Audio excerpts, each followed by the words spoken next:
Hello. Welcome. Oh, that jump scared Dunker. I'm sorry. I did a big hello. He was sleeping next to the mic. I did a big hello and he jumped up. Oh no, is he getting up to leave? He said, I didn't want to be napping here for the stream. Oh, big stretch. Oh, he's got to grab a toy and walk away. Oh, he couldn't even make it 3 steps. He picked up the toy, immediately just flopped down where he picked the toy up at, and then did a big sigh and started chewing on it. Hi, welcome to Universe Eliminator. We are on the road to Rumble Chamber. And fellas, we've escaped the back rooms. We are going to take our first look at what has happened to the area we were in after the weaponized bomb cyclone from New Japan hit. And we're going to do that by checking out some matches. First, let's see what matches we have on the Raw coming up after whatever show we just did, Survivor Series. Oh my god, it's a triple threat. Glass Joe versus Triple H, 08 versus Grayson Waller. But that's not all. Giovanni Vinci versus Booker T. Last remaining member of Imperium versus the former PC champion. Shane McMahon versus Roderick Strong. Everyone's colliding here, and Bigfoot is back. He's got some things to say after War Games, and he's going one-on-one with MVP. And in our main event, Bobby Fish takes on Jinzo. We've got an incredible show lined up for you here tonight. And really, that's all there is to say about it. Welcome. We're going to do 4 Raws as usual. We got a special side thing going on, too. Frosty has watched the 40... Oh my god, this place is a wreck. Dude, the bomb cyclone definitely did a number on the area out here. But you know what? Dude, the Triple H is so over! It's actually like the most over Triple H has ever been. They're going crazy for him.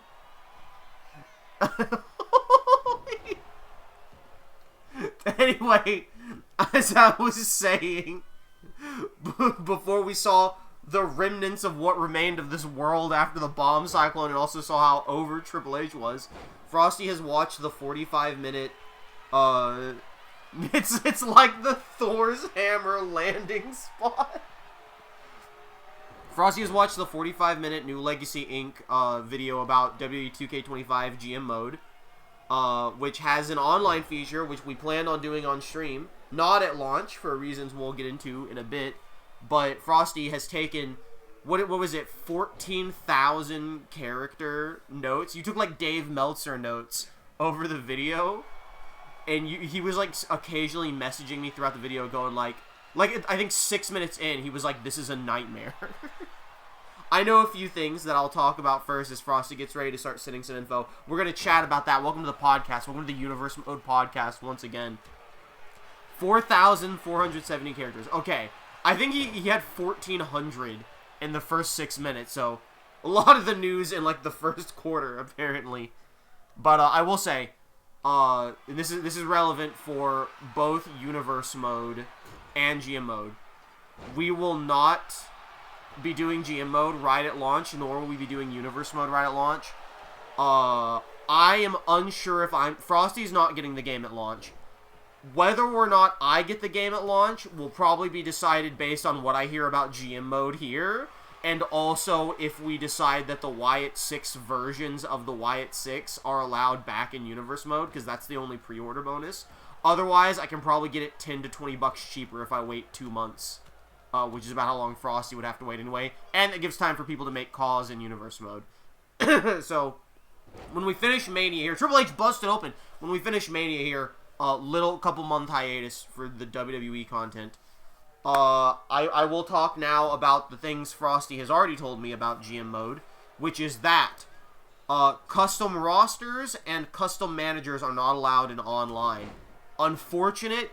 I think all of us kind of expected that. I understand where that comes from. However, you cannot play matches and you cannot watch matches in online GM mode. I think that's absurd and ridiculous. I do think it's not mode ruining for us. I think it's a disappointment It's like not having a house in Monster Hunter Wilds. I'm very disappointed by it. It will cut into the amount of time I spend just dicking around in the game. It's not going to ruin it for me, personally. But very bad. He also mentioned that in the create... First off, he mentioned New Legacy Inc. running, like, PR defense in the comments section, which was very funny. But also that apparently the guy they were talking to said something along the lines of, we couldn't put playing and spectating in because we were on a very small time window to do this. But also, we're very excited for this brand new feature that we've been working on for years. Nice roll through Flatliner by Grayson Waller. That is all of the info I have been fed by Frosty and Vance. I think at that point, I stopped him and I said, can you take notes? And we do this on the probably 2-hour Universe stream. I got that mixed up. Okay, a correction has been altered. Let's start with the correction. Okay, they've only been working on it for a year. Well, that makes sense. They've only been working on the entire game for a year, so I get that. So Frosty's gonna go point by point on his notes in the chat, and I will read them out. Have my opinion. Everyone else in the chat can have their opinions. We'll have a little discussion.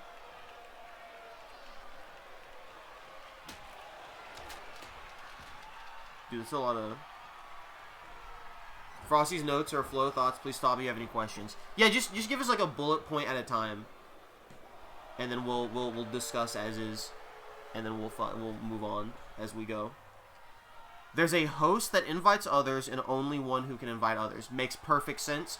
Honestly, that's the only reason I was a little surprised that custom managers and roster are allowed, is because I just assumed you would go off of whatever the host has. But I get that it's still kind of an issue. Pedigree on a baseball bat to Glass Joe. Listen, we all know Glass Joe is taking the pinfall here. It's just a matter of who gets it. Not that it really matters. But who's getting a win? Who's getting booked? Well, but Glass Joe, he's trying to fight. Online GM mode can be played offline for couch co-op. What does that mean? Does that mean does that just mean GM mode has offline co-op too? It's a weird way to say it. Online GM mode can be played offline for couch co-op. I assume that just means it has online and offline co-op. Dude, they are killing Glass Joe out here.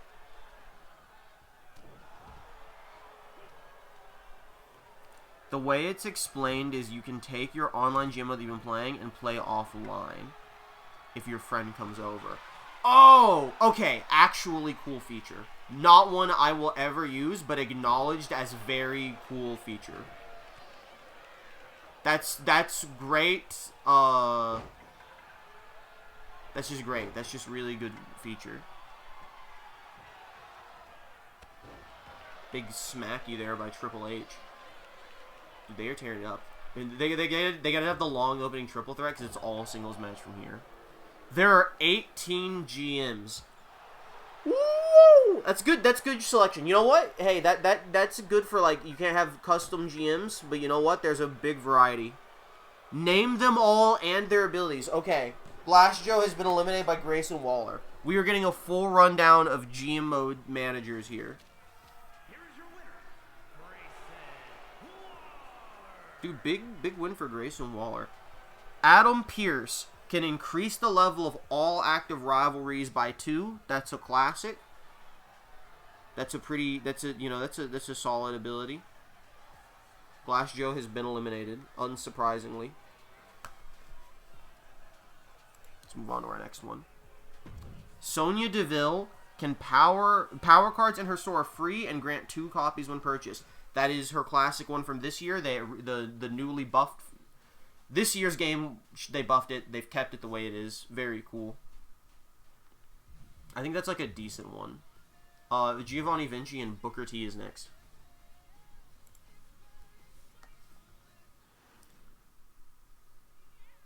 Yeah, I know the... Yeah. You're listing the power name, too. I'm just not reading them since I'm just verbalizing it. I feel like it's easier for listeners to understand if I just say the name and the power. Stephanie McMahon Earn twice as much money from arena attendance this week. I mean, use it on a pay-per-view. There's some use to that.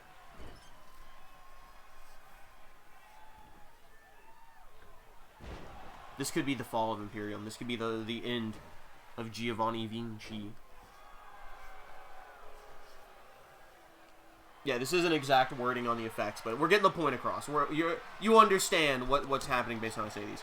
Xavier Woods steal a non-champion superstar from a rival GM. It's powerful. It's really powerful.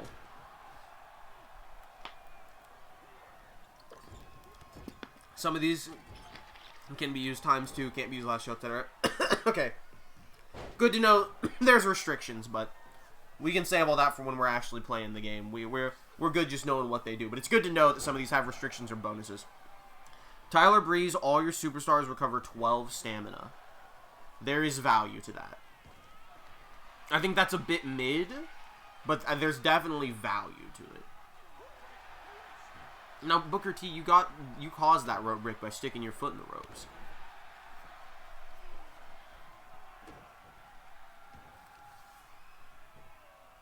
Big old stump puller.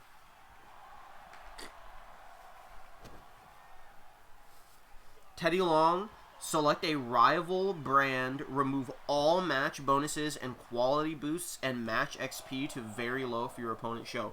That's fucking devastating. Now, I don't know if that's a great one to pick in the long run, because it only cripples like one show, but for that one show, that's devastating. That's really, like, you kind of just take that manager if you're like a massive asshole. Paul Heyman, all promos are free this week and results are ×2. There's value.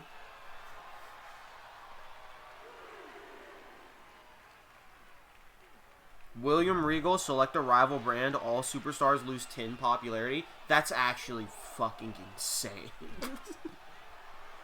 That's actually nuts.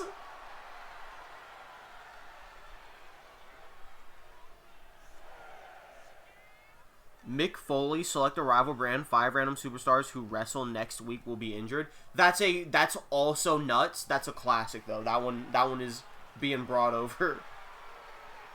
That one's not surprising because I know of it, but that's still like an insane power. The William Regal one might be in this one as well too. I just never noticed. Eric Bischoff, double all show logistics this week. I legit think that's one of the worst, but I'm not a GM mode professional.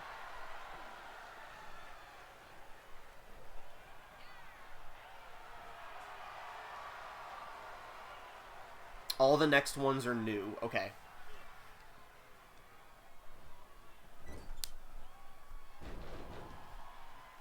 Oh, we're starting off hot. Miss Elizabeth, select a superstar, set their popularity, stamina, and morale to max. That's huge, especially if you're playing the long game, where you're going to keep several superstars at the end of a season, because after a couple seasons, you can just keep picking maxed out people. Sensational Sherry, select a rival brand. All their superstars lose 1 morale rank. Actually, like, I think is more devastating than the popularity decrease. That actually could ruin a show permanently. I will say, spoiler for later, morale is big in this. I thought morale was big already, so that's big to hear. Dude, that was a crazy dive, by the way, from Booker T. Just sliding off Vinci's back. Is that the finish? Oh, no, Vinci kicked out. Imperium lives on. For now. I don't think it's looking so good for Vinci, though. Shawn Michaels, select a rival brand. 5 random superstars permanently lose 1 promo rank. Alright. It's seeming like besides Xavier Woods, the new managers are the way to go. Xavier Woods still really good, but these are actually devastating. I think Shawn Michaels is not as bad as the previous 2. In terms of, like, I guess Miss Elizabeth isn't devastating. She's just really good. Giovanni Vinci about to lose. Nick Aldis, add 10 weeks to a contract. That's good. That's almost making a full-time superstar right there. There goes Giovanni Vinci, who is mad. And Booker T escapes. Cocky Booker T. And Giovanni Vinci attacking our referees. It doesn't matter, because he's out of here. He's gone. Goodbye, Giovanni Vinci. The Aldis, I think, was already in here. I think Aldis was in this year's. Because I feel like I remember having the ability to add 10 weeks to a contract. Armando Estrada. That's cool. All superstars who win this week will earn double ring XP. Never mind, that fucking sucks unless they buff that out of ring XP. That's, like, horrendous. That might be, like, a contender for worst ability. Shane McMahon, Roderick Strong, facing off here. CM Punk. Reduce the fan retention of all rival brands by 3%. I'm not a numbers guy. That could be devastating, or that could be functionally meaningless.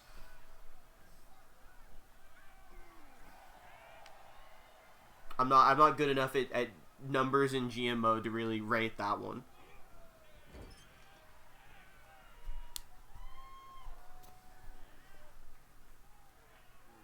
The devs did specifically say that the Punk one is rough.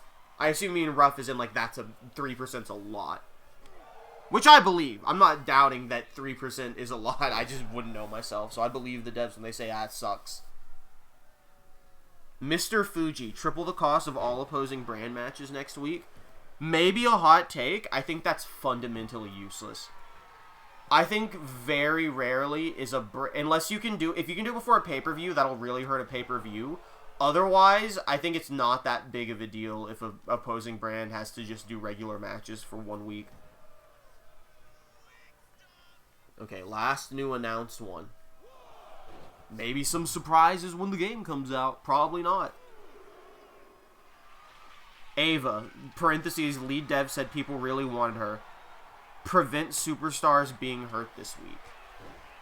That's a power card. Dude, they put her in at the last minute.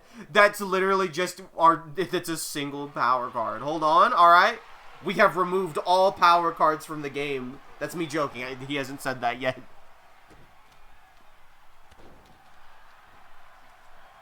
There's an extra empty GM character slot that the dev said he can't talk about. Oh my. Santino Marella, who seems like he's taking over as the GM of NXT based on the NXT I just watched. TNA. Wait, is Santino the TNA GM? Is that why he's showing up on NXT? Who is the TNA GM? Yes. Aw, dude, it probably actually is Santino.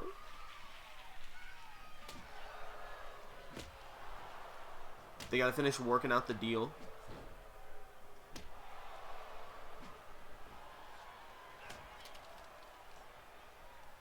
One new brand, NXT. Oh, NXT Mutiny. It's from My Rise.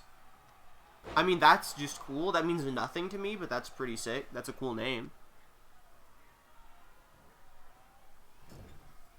I think this is a last man standing match, by the way. I wasn't paying attention, but I just saw them wailing him with kendo sticks. Dude, the crowd is so loud. They love counting to 10.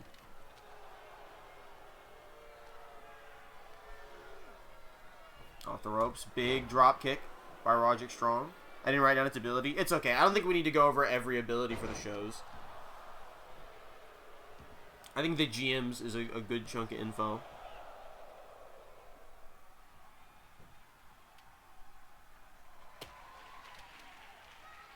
Shane McMahon with the big suplex.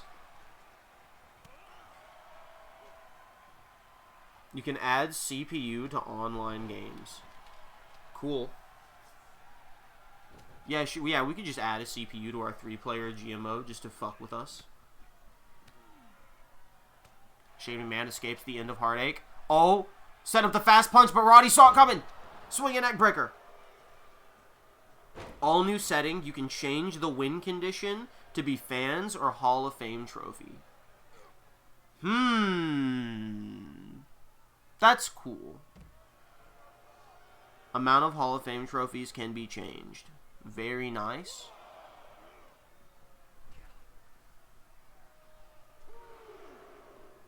Do you know, is fans, like, first to get to a set amount, or, like, it ends when you, after a certain amount of time?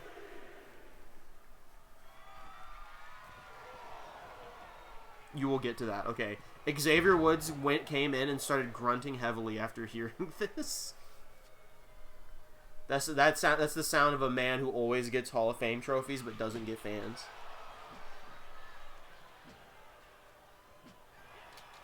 Nipple twister. I know what I'm really hoping for, but I'm just waiting to see if Frosty mentions anything about it. Ooh, that was nasty. Laying right on the kendo stick. Reaching the required amount of trophies triggers the end game, where if you have fans as win condition, then the fans are counted then. So if you turn fans off, the game just ends when you hit the required amount of trophies. But if you have fans on, it's basically doing both of them. I don't think I fully if that's what that means. Yes. Okay. So it always goes by trophies. You can just also add in fans.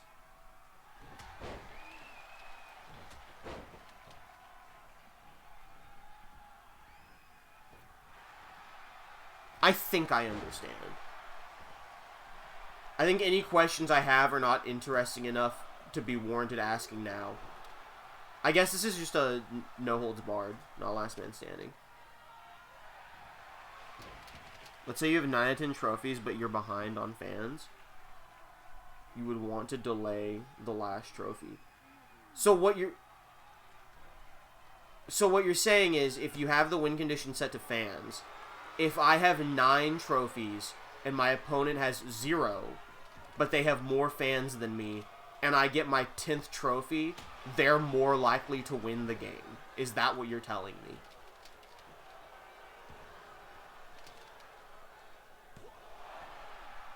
Yes, that fucking sucks, actually. Actually, that's really stupid. I don't think that, again, that's just like that's a setting. You can change that. I don't even know why they bothered. That's just really idiotic.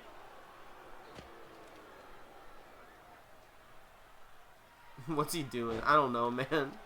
What's he doing to have 0 trophies? It's a dude, I don't know, but it's a hypothetical. The point is, you objectively can be doing worse than me on one thing. I guess the point to emphasize what I'm saying is it's very dumb that I can hit a goal and that unlocks my opponent's ability to win. Because I was thinking it was once you get to a trophy threshold, then you can get to a fan threshold to win. Or I thought you were going to say it's cumulative trophies. So when, like, a total number of trophies have been obtained, then it's a race to get the most fans by a certain time frame. Oh, look, Roderick Strong won. The best in the world, Shane McMahon, eliminated. Mods, kill him. Ew, what's up with the mustache? I guess he did have a mustache for a while. I never think of him with a mustache.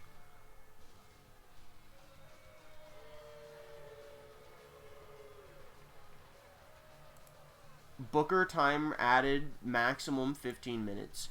That is a necessary requirement for any online feature.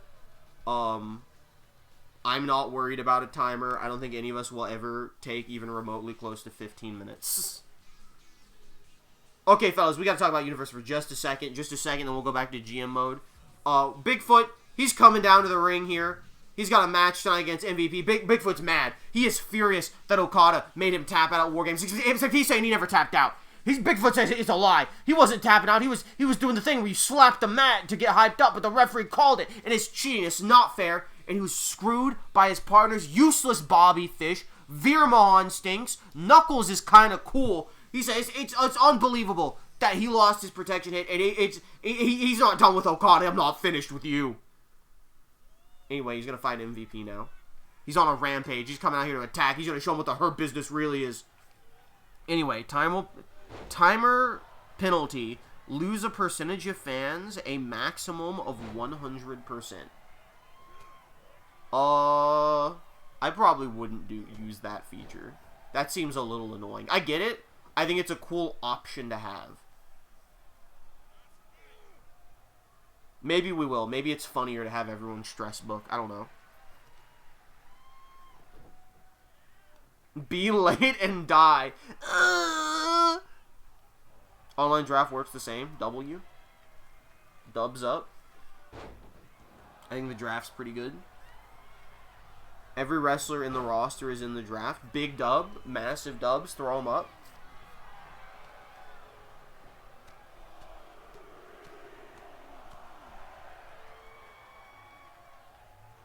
I gotta keep myself in from like asking a question because I know we're probably gonna get to it, like an unrelated question. Because there's part of me that's like, oh, I hope they change this thing, but I'm like, I'll just wait and see. A base roster for brands gonna be around 20. Dev said, pretty good roster. That's a good amount of people. That's 5 singles matches. That's 5 tag matches.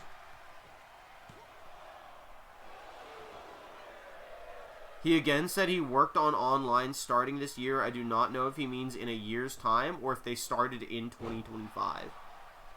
Dude, he probably meant they started in February. Knowing WWE and 2K. Online show when everyone is ready to go and what the other people are doing. Okay, so you book simultaneously. That was a question that was coming up. Everyone's booking at the same time and have the same timer. Based. W based. I was literally thinking about that today, and I'm actually pretty glad that's the way it is. It's gonna make this way more fun to just make up dumb storylines when I review the shows, because there's no point where we have to just wait for everyone to book. Ultra has realized an issue. Let's hear Ultra's issue first. Dude, Bigfoot's fucking killing this guy, man. Bigfoot's an animal. Dude, Bigfoot is so mad that the third VOD for Monster Hunter got its audio cooked. He's absolutely furious. That was his moment to shine. Happy Bigfoot month, everyone. Do you guys know March is officially Bigfoot month? Happy Bigfoot month, everybody. Monster Hunter Wilds with Bigfoot. Bigfoot running rampant in universe mode. It's all Bigfoot all the time here in the month of March. Officially Bigfoot month here on the channel. Holy fucking shit. You call that move the Bigfoot month. The March of the Bigfoot. What's the issue, Ultra?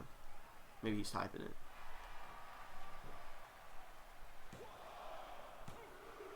Yeah, MVP's gone. Goodbye, MVP. Massive win. Hard-fought victory. Good job, Bigfoot. Wait a minute. Do I know who it means? The Demon! The Demon Finn Balor has come and pushed Bigfoot to the ground. He's shoved. Oh, no, he's kicking Bigfoot. He came from hell. The Demon came straight from hell to attack Bigfoot. Dude, the fans hated that match. That's so funny.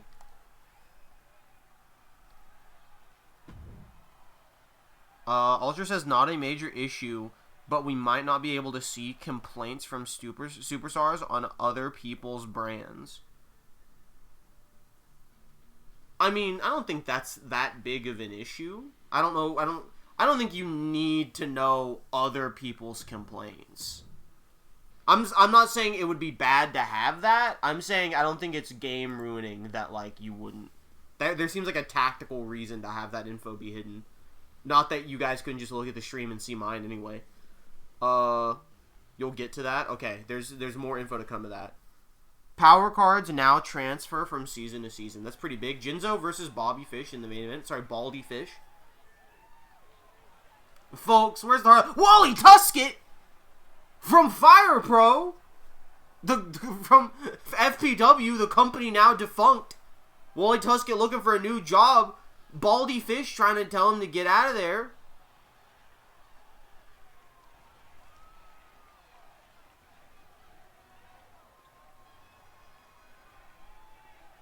Johnny said it would be lovely if we could trade cards. Dev said noted. Okay, well, that means it's definitely not coming in this game.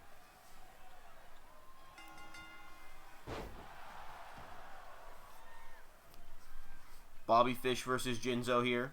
Main event of the first Monday Night Raw of the stream. How deep are we into this stream? Quick, let me do a little time check here. 34 minutes. That's pretty good. That's good time on the first Raw. Arenas do not unlock matches anymore. They're in other unlocks like Cruise. I think fair. I don't think I have an opinion on if that's better or worse.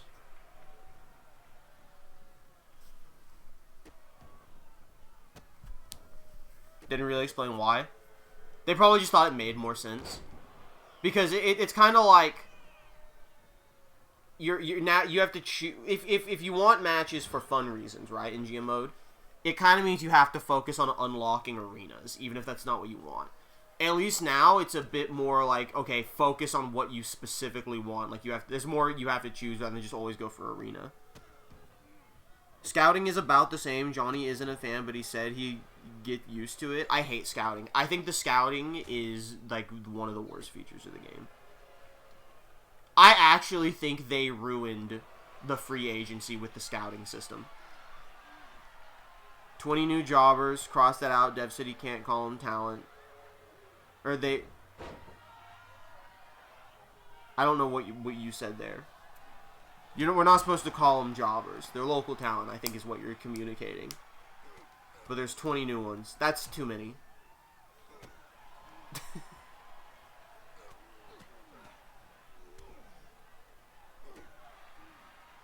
I think Bobby Fish has busted Jinzo open. Bobby Fish is tearing Jinzo up. That's crazy. I think we don't need to have 100 jobbers in a GM mode. I think you can just take the time not do it. Devs called online mode menu simulation. That's not a good sign. Oh, they're going at it. Extracting blows here. The all-jobber GM mode. I watched a video about that. And Bobby Fish coming out here, talk trash to Wally Tuskett.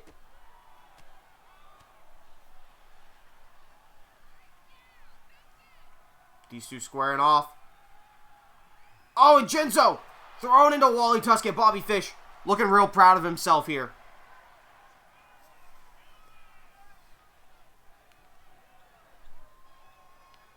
As Fish throws him into the ring. This could be Bobby Fish's chance to get the upset win on Jinzo here. Coming hot off losing War Games. Morale has more emphasis this year due to bigger rosters. I mean, that makes a lot of sense. I kind of just always think morale should be a big part of GM modes. AI has been tuned, supposed to be smarter, not dump every power card in week 5. I don't know, man. I think having an absolutely cataclysmic nuclear week 5 was pretty tough. In extreme difficulty, you always need to book 5 matches. Okay, I mean, that's very doable.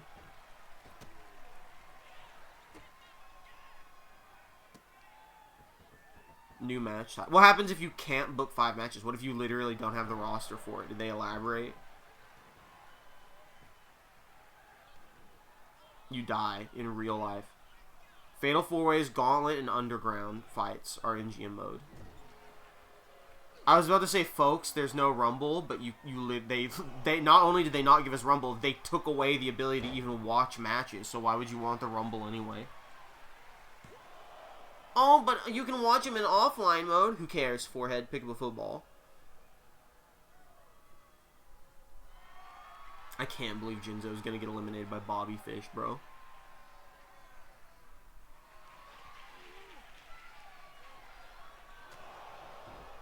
Damn, dude, the go to Fish. Folks, where's the pin? Dude, Jinzo eliminated. Alright, we'll continue the GM mode discussion here in just a bit as we transition to the next Raw first. Bobby Fish standing victorious. Cringe, LL, cringe. Fast Raw. You'll love to see it, though. Yeah, man, I don't think Bobby Fish is supposed to be bald like that. And unlike Obafemi, I'm not going to fix it.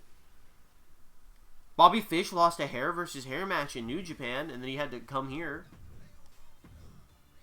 All right, let's say our goodbyes. Goodbye, Glass Joe. Goodbye, Giovanni Vinci. Goodbye, Jinzo. Goodbye, Shane McMahon. The best in the world. Donks. And goodbye, MVP. Dude, MVP had an overall of 68. My man never had a chance against Bigfoot.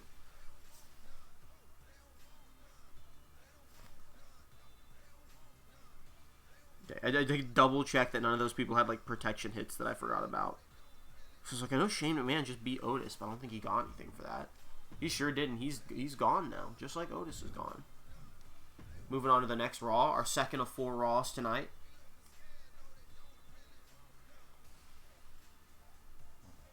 I know, Dunks. Grunk. Oh, baby, we're starting off. I already see the first match. We're starting off hot. It's Damon Kemp versus Travis Touchdown in the opening match of this Raw. That's a shoot opener right there. What is this? Fellas, welcome to the we're thin in the herd match. We've got the Oni from Dead by Daylight versus Vader versus Dr. Serizawa versus Cedric Alexander versus Robert Roode versus Solo Sikoa in a 6-superstar match. I assume it's first fall. That's crazy. Then we've got Monodam versus Goku with the ever-present shadow of Triple H looming in the background. He's coming after me.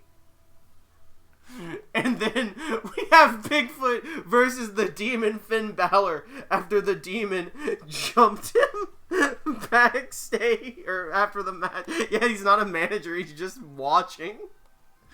He's in the cuck chair. And in our main event of this high impact Raw, it's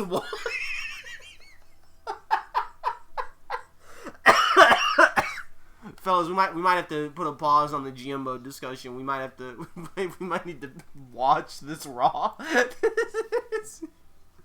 we can talk about, as much as I love Travis Touchdown, we can continue talking about GM mode during the Travis Touchdown Damon Kemp match. Dude, actual all-timer Monday Night Raw. Dude, there's no way he does. Oh, too slow. Dude, did they make his actual shirt in the game? Hold on, wait. Oh my god. Did they make the Santa Destroy shirt?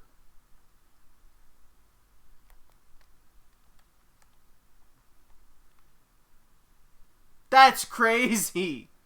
That's attention to detail right there. Okay, we can continue doing GMO discussion whenever Frosty posts more. I gotta blow my nose though first.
Alright, I'm back.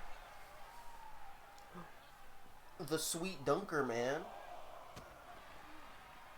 Alright, Frosty, do you have more GM mode info for us? Now that the ad break's over. Dude, Damon Kemp been beating up some Travis touchdown. Oh, here we go. Reduce cost of most matches. Pretty good, pretty good. I'll take it. I think like money should be a factor. I think morale being a bigger factor than money would be big.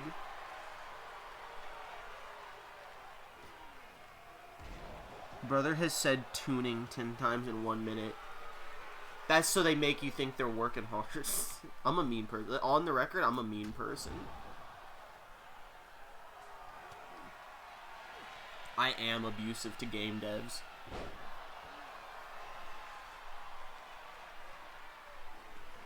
For every $10 more your game costs, the meaner I am to you. Wwe 2K testers said this is the best it's felt. Okay, well, I can't argue because this year's was not good. Last year's was good, but then they ruined the scouting, so this probably is the best.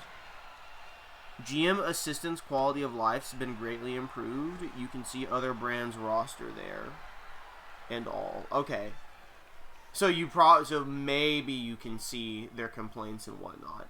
Why is Damon Kemp? Oh, never mind. I thought Damon Kemp was doing a pedigree. Is Travis Touchdown about to get eliminated to Damon Kemp? Bruh, not like this.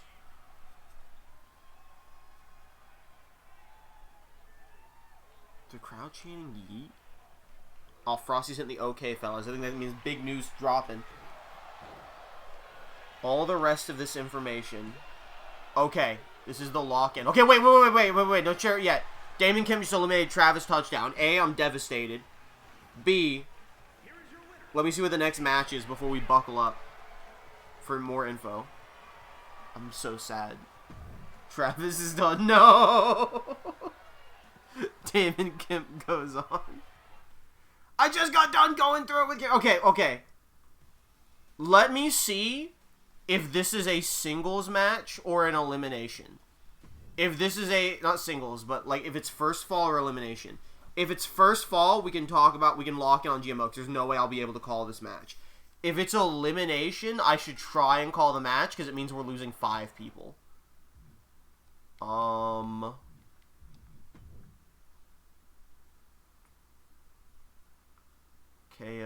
Does it say elimination anywhere? It just says everything's off.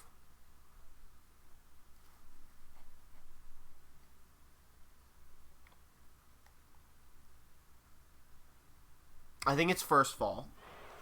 Get out of there, Solo. I think it's first fall. We're just losing someone. I also think it would say elimination. Anyway, Frost, you can go ahead. I think this is like enjoy the carnage in the background. There's no way I can call this. Someone's getting eliminated eventually.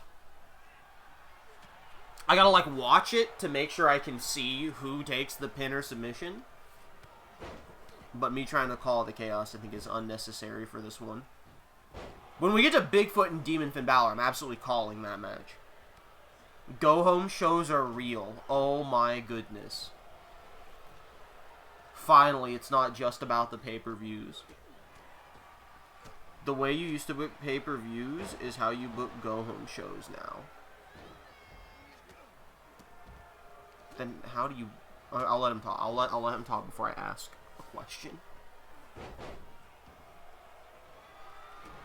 Pay-per-views are cross-brand. Oh my! Oh, we're getting wacky now. Dude, crazy Sarazawa flip. Dude, they love kendo sticks in this match.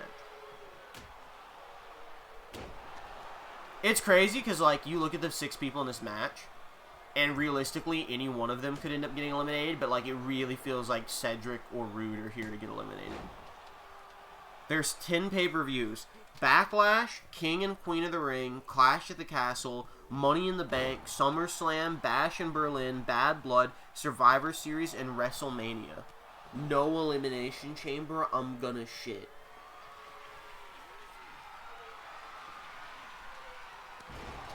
Why the 10 is such a... It's not an awkward... 10 isn't an awkward number. It's awkward that that's the number of pay-per-views instead of 12. But time isn't real, so I get it.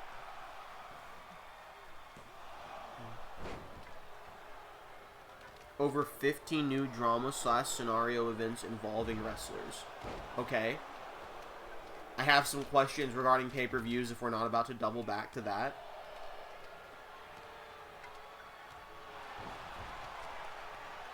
For example, Johnny just fired Seth Rollins because he missed a show. You're going in order? That's fine, that's fine. That's why I said double back.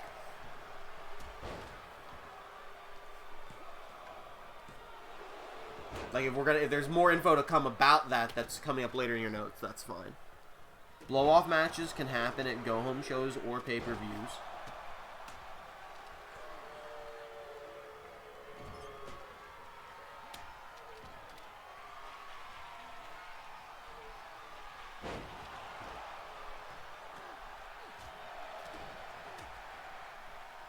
Buckle up. Triple H set the match type for the opener and main event of pay-per-view, where you pit one brand star against another. Winner gets special cards. So in Triple H show, he's gonna book Hell in a Cell opening. What do you mean by Triple H set the match? Oh, like in game, there's an overall commissioner who sets a match type for the opener and main event, and you pit them together. Okay, I understand. The in-game Triple H. I thought you meant actual Triple H did this. Like he walked into 2K Studios and like hijacked GM mode. Or that Johnny was playing against Triple H. Both very funny scenarios. I just like, that was... I get what you're saying, I get what you're saying. He's like, Hell in a Cell is going to open and close with a Hell in a Cell match, submit your people. I want to be so real, by the way. That's a great mechanic that is ruined by the fact that we can't spectate matches.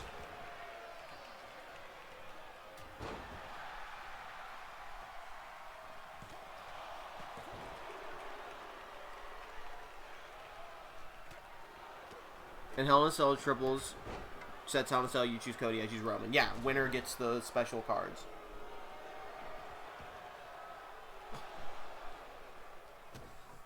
Get more fans and special cards. The day Triple H appears in a new Legacy video is the day I shit myself. He's been holding out for 20 some odd years, but that'll be the day. These matches can also be tag teams where you team up with another brand to fight the other brands. I would imagine that's a big one where Survivor Series would come in. War Game's gonna go crazy, man. War Game's gonna go crazy. Wait, never mind. War Games isn't in, I think. Depends how many brands there are. That's why you throw in the funny CPU brand to screw someone. X Factor from Sarazawa. Is Robert Roode taking the pin here? Is this it for Roode? Vader's not running. Alright, Robert Roode's gone. The correct person took the pinfall out of all the people in this match. Each brand is given 2 mid-card matches to book at the pay-per-view that they choose. Okay, so that's what you mean when you say you would book the go-home show like you would a pay-per-view. You're putting most of your big matches on the go-home show, but you save a couple for the pay-per-view. I get it. I understand.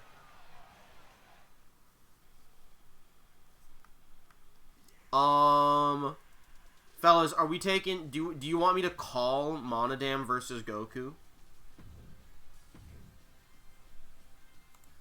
Do we want to take a short break from discussing GM mode for me to pay attention to Goku versus Monodam? You're near the end? Alright. These two can just fight. Dude, he's so small. Biblically accurate Monodam. You don't know who each brand picks, so it's revealed when the pay-per-view starts. That's good. That makes sense. Three bullet points left. Alright. The GM mode knowledge is being absorbed. By the way, we may have no non-pay-per-view tag matches until Mania. Or actually, period. There may just be no more non-pay-per-view tag matches, and I think I'm fine with that.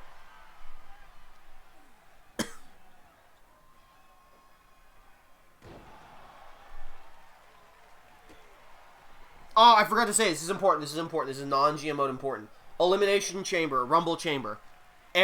All the 3 singles title matches are going to be chamber matches. I'm sure at least one of them will be booked to be a chamber match, and we'll leave that as is. For any of them that are not booked as chamber matches, I am going to, whatever person is put in a title match with them, I will make sure they are in the chamber. The rest I will either fill randomly or with viewers' suggestions. So have your eyes peeled of anyone you would like to request be in a chamber match throughout these few weeks. Sorry, we will now back to GM talk. The more important thing. He forgot to talk about Money in the Bank, so Johnny went in the comments. Oh, bonus Money in the Bank talk. Money in the Bank PLE has a 50% chance to appear in Week 15. The reward for it is a PLE power card that immediately grants the brand $100,000. It has the same rules as other cross-brand PLEs, though. Any of the brands who win will gain the match reward PLE power card. Why is Money in the Bank a 50% chance? Unless you only fight through 5 pay-per-views, and it's 50% which of the 10 you get. Like, if there's 10 pay-per-views, why wouldn't one of them just always be Money in the Bank? I don't get the pay-per-views. Okay, I mean, that's fair. That may be it. Because I feel like you probably always get Survivor Series and WrestleMania, but the others could possibly be random. Dude, Goku just squashed Monodam. He can't believe it. He can't believe it. It's all over. Triple H! Triple H says, come on, Monodam. It's alright. You did a good job, but you gotta get out of universe mode now. Oh! Monodam pushing Triple H. He doesn't need his condolences. Emotions running high. Monodam no longer working with Triple H. Didn't know they were in the first place.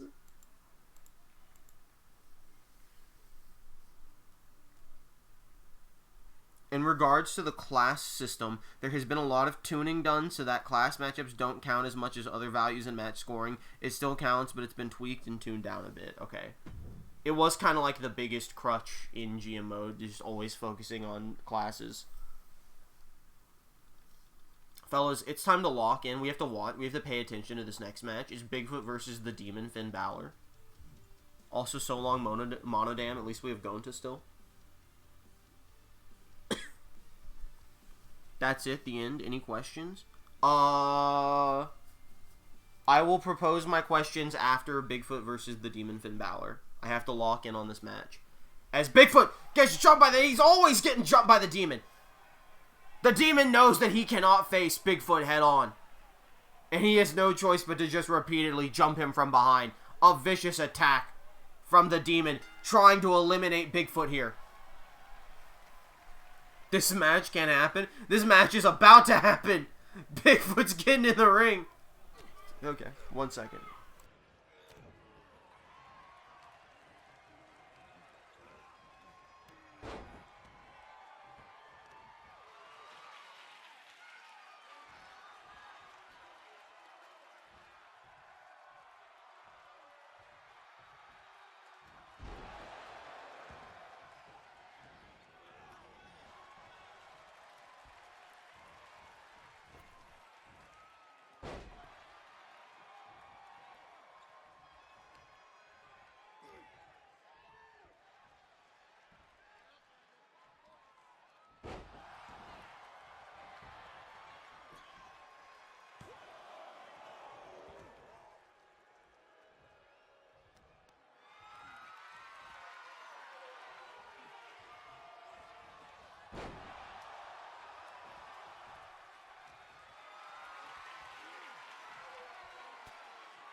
So incredible timing.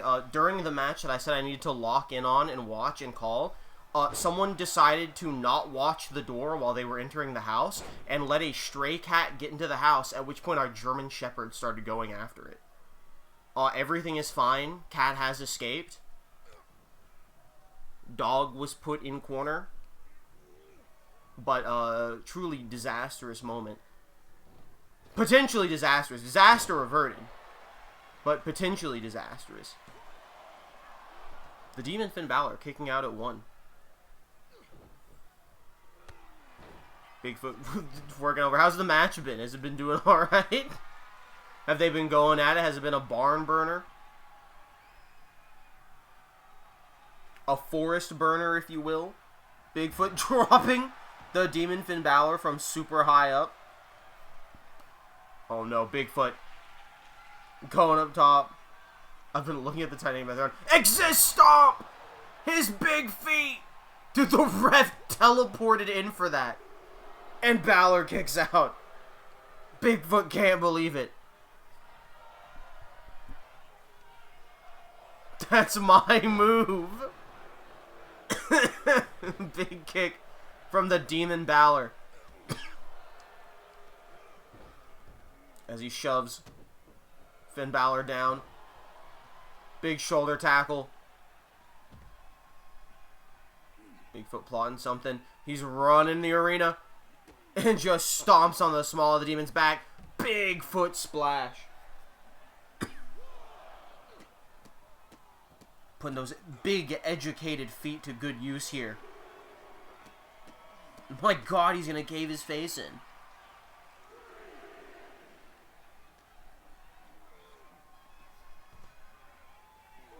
This isn't about getting the win anymore. It's about killing him. Okay, never mind. He's getting back in the ring. It's about winning the match. But if you can also kill him, that's a bonus. Into the pin after caving his head in with the feet. 2. No!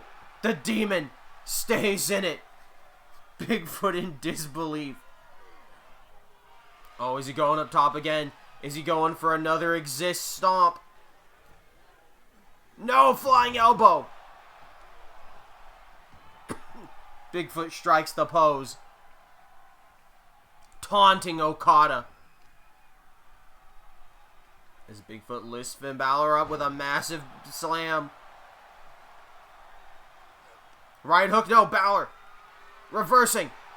But Bigfoot striking back.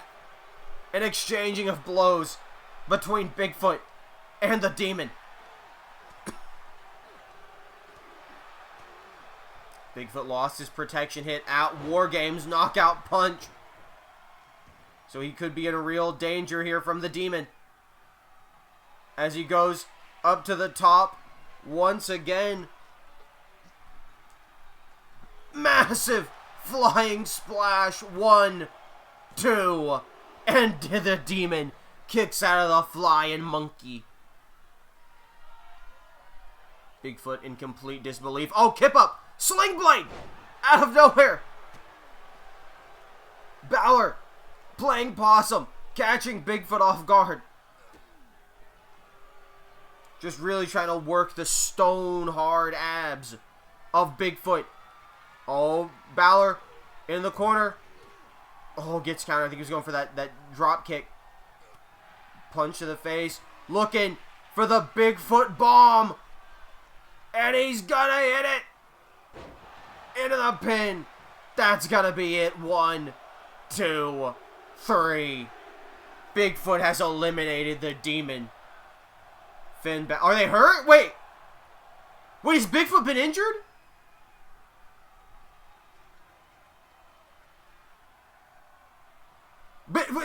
Shoot Bigfoot injury? Did he just pop his arm back into place? He's hurt. He eliminated Demon Balor, but at what cost? Monkey down, monkey down.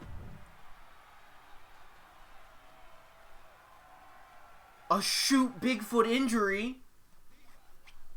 That's not good. Well, you know, despite all the horrible things Bigfoot has done trying to get to Okada, you never want to see something like that happen. All the best wishes to Bigfoot in his recovery so that he can hopefully return here in Universe mode. It's time now for our main event of the second Monday Night Raw is Wwe Tuskett versus Morbius. GM mode discussions. Frosty, I'm going to ask a question that there's a good chance you don't have the answer to, but maybe they did answer it, and it just wasn't in your notes. Hypothetically, since you can put online GM mode into offline mode, can you do an online GM mode, book your shows, and then set it to offline mode and spectate the matches then when you go down the match cards in offline mode? Or does starting an online mode prevent you from ever spectating?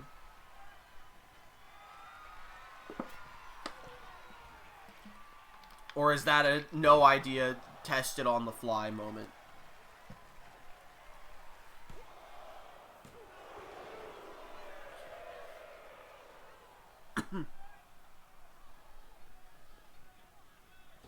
Because a lot of the changes I think sound really, really fun. Especially the picking two superstars to face each other.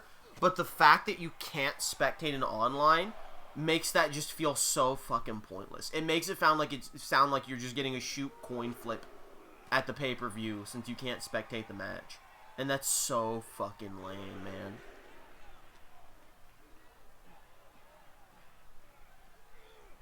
Like, that makes me want to not do online GM mode. Because it fucking takes away some of the biggest fun out of it.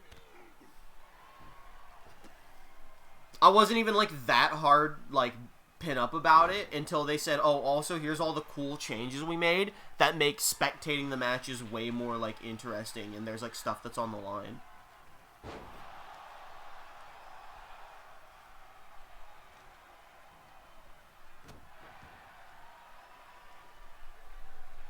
Tuskett getting Morbius up. Doing a big shalambo. As Morbius does in fact do the kippa into a springboard. Michael Morbius, the living vampire versus Wwe Tuskett, former assistant GM of FPW. Dude, Dunks is sitting over here just farting up a storm. I can hear his little... just non-stop. He's gassy. He's a little gassy guy.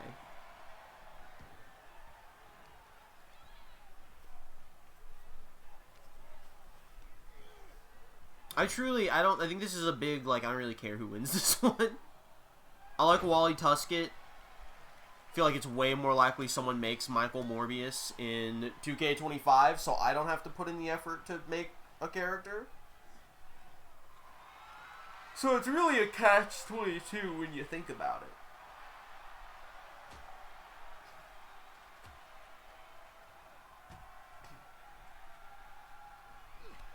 Morbius, big clothesline. Second clothesline. Tripping up the leg. Tomorrow. Probably Rumble Chamber? That seems like the smart thing to do. Rumble Chamber tomorrow. 4 Raws Thursday. Mania Saturday. Yeah, sounds like it's the plan. Unless something comes up. The Bat Pulse! Okay, well, Wwe Tuskett's gone. What?! Bobby Fish is attacking both of them!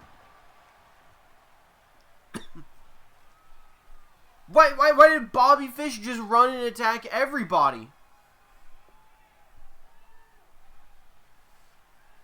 Does Bobby Fish want to be the new Bigfoot?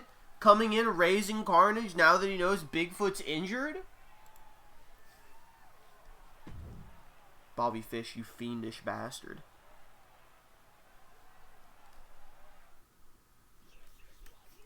Well, that's 2 Raws down. Making great time.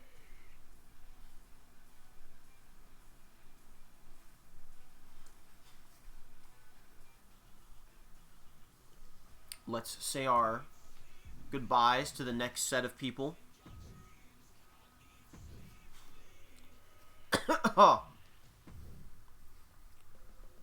Goodbye,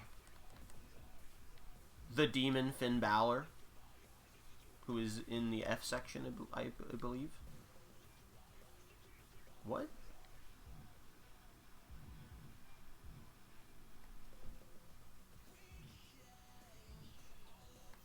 Am I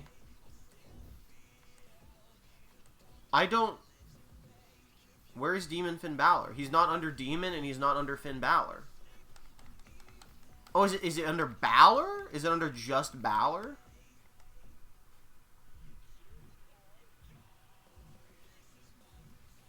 No, it's not. Starting with a T, the Demon. It's gonna be really irritating if that's it. Oh, it is. There's literally people that start with the word the that are not in the T section. Thank you, though. Anyway, goodbye Demon Finn Balor. Goodbye Monodam.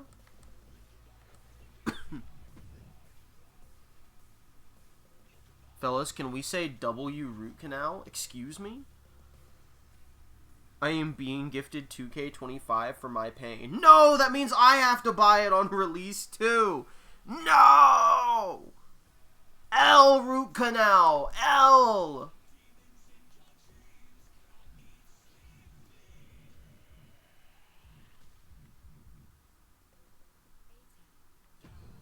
Goodbye, Robert Roode.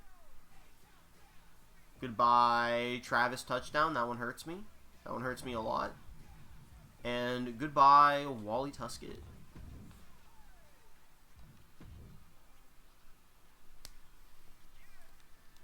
I mean, W root canal because it's an important procedure and it's good to get your dental work done. That's why I'm getting my teeth pulled because they're shattered. But L WWE 2K25 L WWE. Moving on to the third Raw of the evening, folks. Where's the root canal? W dental health, everybody. It's important. Take care of your teeth. I took care of my teeth, and they still exploded. So what does that say? Here's our third Raw of the evening.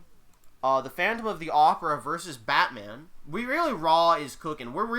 We had to take some L's in the Backrooms era, but I think we're back to Waffle House era here in the Junkyard. Because this is really, the wreckage that we're in is where the Waffle House used to be, as sad as that is to say. It's the same location. We no-clipped back into reality in the same spot. So it's really, we're back in the Waffle House area with crazy stuff like the Phantom of the Opera versus Batman and Rey Mysterio Jr. versus JBL and that slimy son of a bitch William Regal. Trick Williams versus the Oni. Performance Center Championship not on the line because he lost it to Jey Uso. Oh my. Chat, you gotta lock in. Chat, you need to lock in for this one. This is so important. It's Bobby Fish versus Kevin Owens versus Okada versus you, the viewer. Please, God, please. And in the main event, Snoop Dogg versus Oba Femi. Oh my God. Oh, we're starting the show, fellas. We're going right in.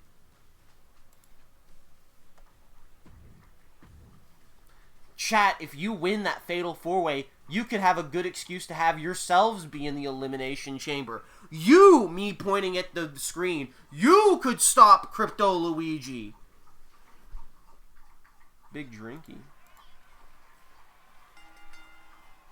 Here we go. Batman versus the Phantom of the Opera.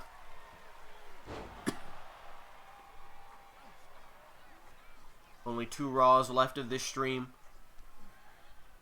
Dunks, was that a good big drinky? Do you clap your little paws together and say Itadaki Mas for the water? He's huffing. He's chuffing. Dunks actually has very little manners. Yeah. He is greedy and bratty and spoiled. And he never appreciates anything.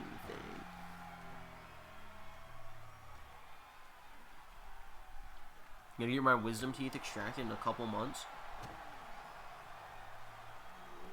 Very little pain, but one is grown out of the gums and is practically sideways. So that's like what happened to me, except I didn't realize that was an issue. I thought I was just like, oh, there's a gap behind one of my teeth. Oh well. And then it fucking broke, and then it exploded. And then I didn't do anything because I was like, well, at least there's not a big gap in the back anymore because I didn't feel any pain or anything. And then like 6 months passed, and then the other wisdom tooth on the other side exploded in the same way. And then like over the course of that following week, they each broke, I think, 2 more times, just a little bit chipping off. And I was like, uh-oh, that seems problematic. And then I put off going to a dentist for 2 months because I couldn't afford it. And then based God Kimmy, found a dental facility near me. It's a health clinic, but it has dental services that goes off of pay scale sliding. So it cost me, like, I had to go get like a physical done before they could consult me to the dentist, and it cost me $30. My dental consultation and x-rays will cost me $50, and they said any work that needs to be done will also cost me $50, and that's fucking crazy. That is absurdly low. I actually have very, very big trouble believing that it will actually only cost $50 to remove 2 wisdom teeth, but if it does, holy massive dub. I'm not looking forward to it. I went to the dentist once as a child. They had to put me under to remove some teeth and put caps on the others, and they did not give me enough anesthesia, and I woke up early, and I never went to the dentist again after that. I'm dreading it, actually. I had my dental consultation scheduled for March 6th at 2 p.m. Notably, that is the exact same time and date as the child that gets his dental procedure scheduled in Final Destination 2 before being crushed by a giant piece of glass and killed, splattered on the pavement. But then they called me and they said, actually, we don't have enough employees. We're going to reschedule you for the 18th. And I said, fuck. Because I'm a superstitious guy. I'm not superstitious enough to think that me having the same dental appointment as the kid in Final Destination meant anything. I just thought that was like one of the craziest coincidences of all time. I thought it was kind of pog as hell. I don't want to wait another 2 weeks to go. This is just the consultation. And my boss was like, you know, there's a chance they might just say, hey, do you want us to just yank these motherfuckers out right now? And I'd probably say yes. Okay, well, the Phantom of the Opera has been eliminated. He's not happy about it. I don't think that's an upset. I think Batman squashing the Phantom of the Opera is extremely, like, reasonable.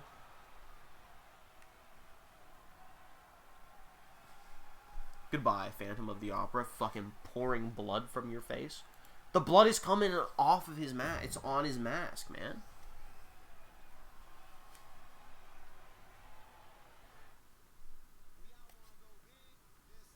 Rey Mysterio Jr. versus Jubble.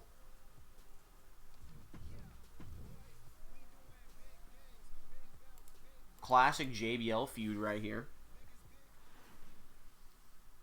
All-timer Jabable feud. Oh, running in with the Hurricane Rana. Rey Mysterio immediately flying in. I have to blow my nose again. My allergies are going cook crazy.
I'm back. Phantasm of the Opera is dead. He got squashed by Batman. The game said, what an upset. Rey Mysterio, you should not trust William Regal. He's a dirty snake. The last person to trust him was Umaga, and he got eliminated. Do not let your guard down around William Regal, Rey Mysterio. He does not have your best interest in heart.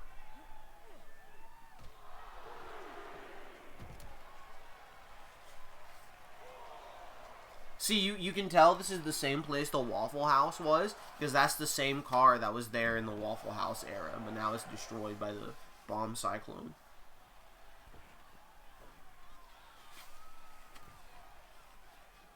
It's so true.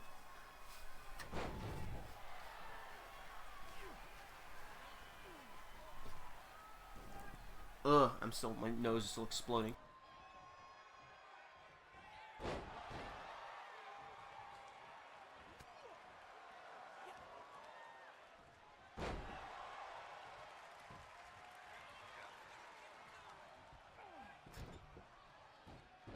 Dude, they actually do that every year, I think. I think every year they go like, hey, if you pre-order the new WWE game, we just give you the old one for free, because it's not like anyone's ever going to pay for it again anyway.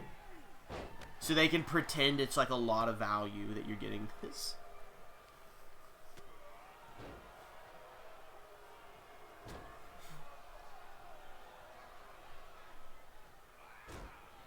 I think that's kind of pog, I won't lie. I'm definitely not going to poop on it. I'll poop on 2K24 the game, but they're objectively correct. Most likely nobody is going to buy this game now that 2K25 is out. So, fuck it. Here you go. Here it is, you know? I don't feel like I got screwed, because I don't want 2K24 once 2K25's out, so I don't feel like I'm being gypped that people are being given it for free a week before the new one comes out. I feel like they did it with 2K24 as well, but I could be wrong. But I feel like they gave me 2K23. And I was like, I don't want this. No, because I probably would have played the GM mode. They did it with one 2K game, for sure. There was one 2K game that I bought, and they were like, if you buy this, you get this one. And I was like, I already have this one.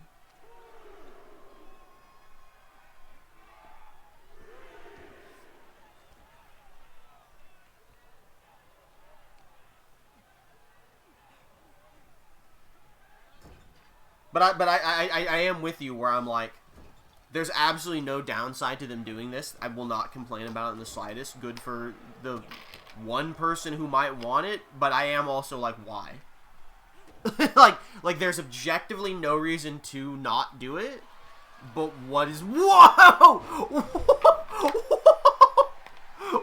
Alright, I'm stopping the whole conversation. Hold on. Dude, oh my god, bro. Thumbnail incoming. I wasn't even gonna try and get a thumbnail for this. I didn't, like, care enough. This is so good. Dude, set up perfectly, man. Maybe William Regal and Rey Mysterio Jr. are, like, an awesome tag team, actually.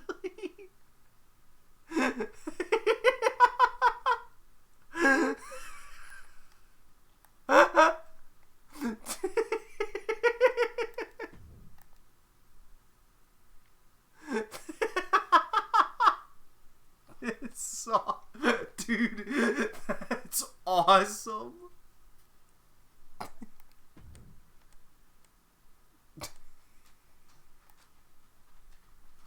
That's so good. This is up there. I think this is up there as like one of the funniest things I've ever seen.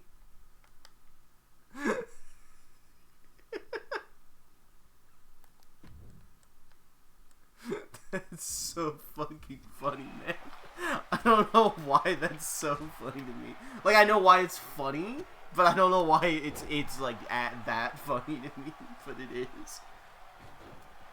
That's a hell of a moonsault right there.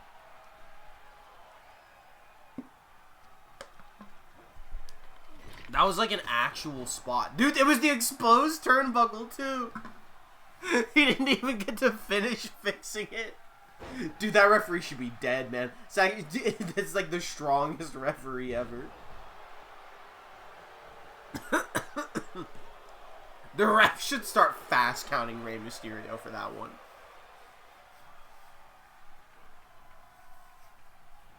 Oh my god, the Smokehouse Powerbomb, never mind, Rey Mysterio Jr. is reversing. But will he use the exposed turnbuckle that William Regal gave to him? No, he's using the regular, legitimate turnbuckle.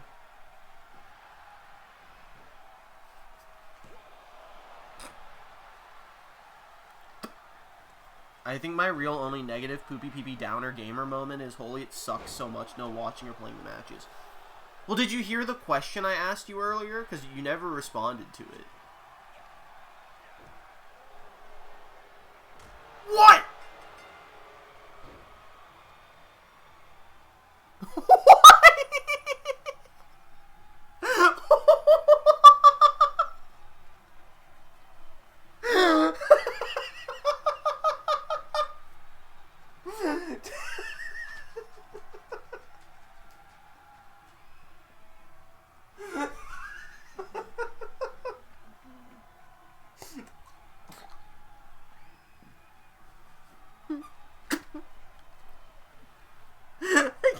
I'm like choking.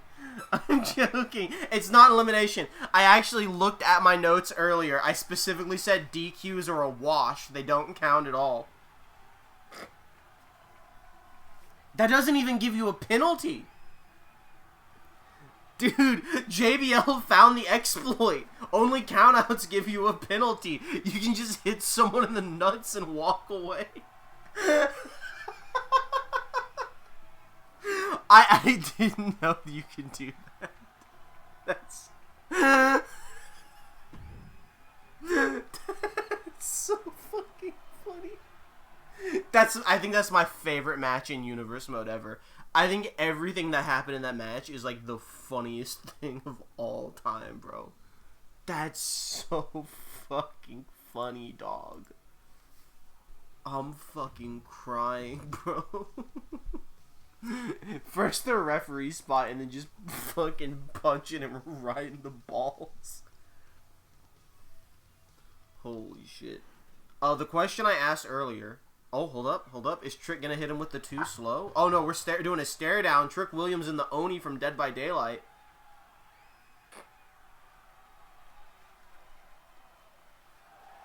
Oh, there we go. Alright! Alright. Some respect among these lads. Oh my god, just the strength of Trick Williams there. So the question I asked was, you may not know the answer to this, but maybe it's in your notes and you just didn't address it. So if this is just something we would have to test on the fly, that's fine. If you can take an online game and put it into offline mode, does that mean, in theory, could we start an online game, book our shows, and then in offline mode, and then change it to offline mode to do the match cards, and thus spectate the matches? Or does it lock you out of spectating the moment you start an online game in that save permanently?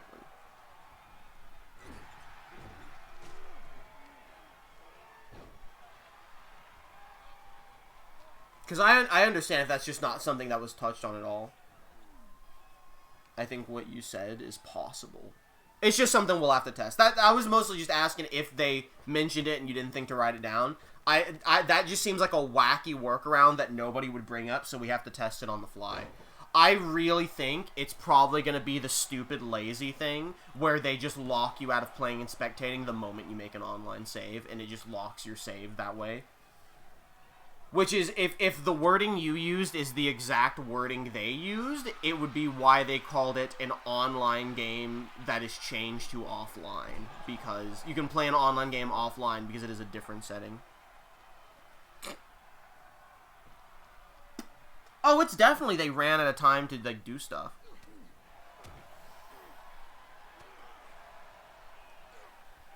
Like, I firmly believe that the 2K team is told by WWE, you must release this every year. Do what you can. whatever you can't do is just not making it into the game. And also, here are the things you are required to do. The outfits and what attire is given is decided by what WWE gives them. Yeah. WWE decides, like, a lot of this stuff. And then they're like, alright, mechanics-wise, like, you do this. But, like, for the most part, here is the marketing stuff you are required to put in. Here is what we want you to put in. Do it. And then do what you can with the time left. And that is inherently going to lead to, realistically, not much time on... Like, once you also account for we have to make the graphics marginally better every game, it leaves not much time every year to put in actual new content.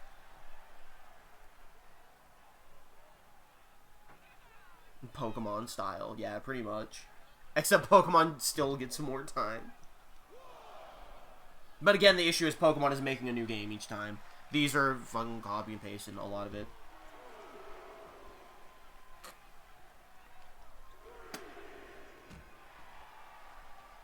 It really sucks. That's why I'm more of like a... I think these are better if I play a year, skip a year, play a year, skip a year. But the online GM mode has baited me. See, and what I'm hearing, by the way, from everything you said about GM mode, what I'm hearing is that I should skip this year and get 2K25 and do that. But I've already committed... I'm sorry, get 2K26 and do that because it will probably have spectating for the GM mode. But I've already committed to doing 2K25, if only for the Universe mode. So here we are.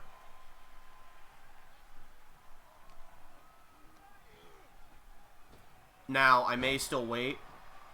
I may or may not still get it at launch. We'll see. 2K26 should maybe not have intergender. We know. Yeah, it may be a disastrous result.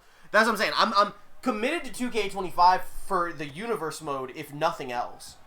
So then it's just a debate of, do I wait to try and get it at a bit of a discount?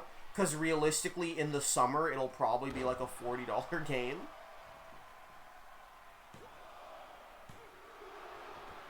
Dude, Trick Williams and the Oni are going at it, man. I think having a 2-year gap is golden.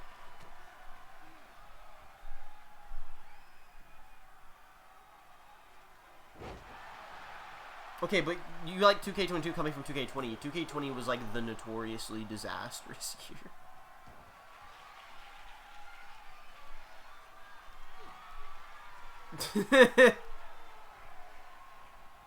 It has Zombie Sheamus. And I can download a CAW of Zombie Sheamus.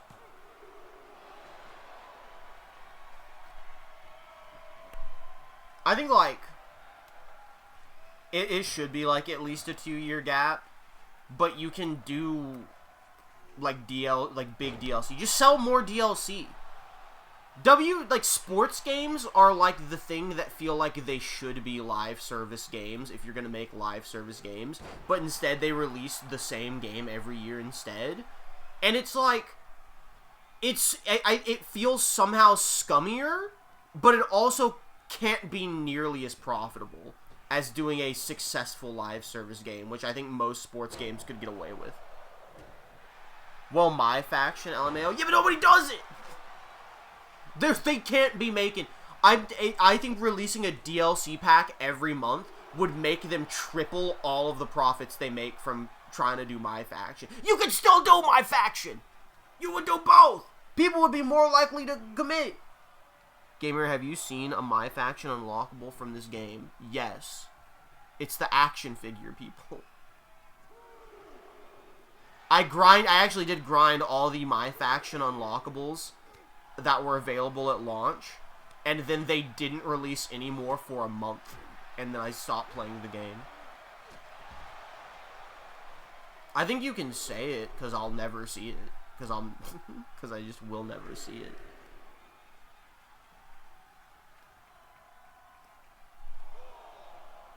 No, sir. What the hell? You will see? Is it in oh, it's in 2K25? Okay. I do know, this is spoilers for female My Rise that I did not play. So, spoilers for female My Rise. I did see there's like a Gorgon lady demon that you fight in the female My Rise. No, okay, that was the spoiler. That was what Frosty was talking about. I did know that that was like the craziest one. That's cool that it's gonna be in 2K25. Yeah, that's... Oh my god, Trick Williams has eliminated the Oni after a fucking, like, 20-minute classic. It's not actually that long. I knew about it, because I was looking up how to unlock characters in my faction if there was any I was missing. And the lady came up. Whoop that trick, fellas. Whoop that trick. The Dead by Daylight Oni is gone. I remember me and Ultra were talking about it. I was like, I'm going to do the men's My Rise, because I want to make... I was going to do Bigfoot, but I did Greedy Gobbler instead, because I couldn't do Bigfoot. And I was like... I probably won't do the female one, but we'll see, because the female one is supposed to be crazier. And Ultra goes, if the women's one is crazier, I gotta see it, because the men's one is insane.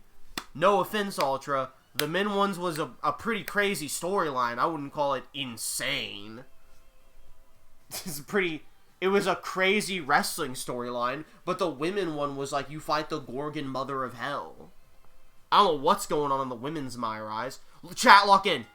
Chat, lock in. Alright, you're gonna call this match. Chat goes right after Kevin Owens. Go in, chat. Chat's trying to get the pin immediately, but Okada breaks it up. Bobby Fish, go to hell, please. Baldy, that's Baldy Fish to you. Baldy Fish hitting the worst strikes I've ever seen in my life on Okada. Meanwhile, Kevin Owens going after Twitch chat. Folks, thus the lies must end. Folks, where's the chat?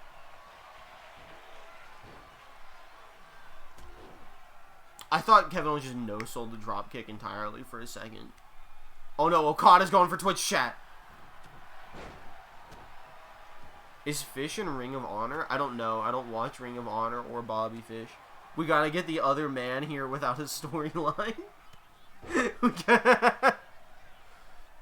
You're like grabbing Kevin Owens in a headlock. They're like, if we stick together, we might survive. We're the clear jobbers put into the match. If we just stay away from Okada and Bobby Fish, one of them will have to pin each other eventually.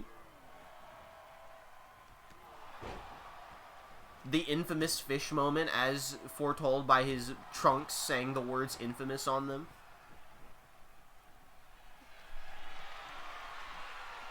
I kind of just assumed Bobby Fish was still in TNA, but I don't know. Broken spine, broken spine.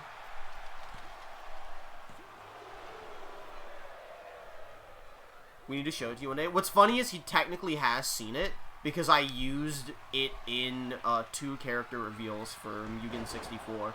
Dude, great springboard by Bobby Fish. I didn't use the whole thing, I just used the folks, where's the lie, but I edited out the lie to the Michael. Folks, where's the Michael?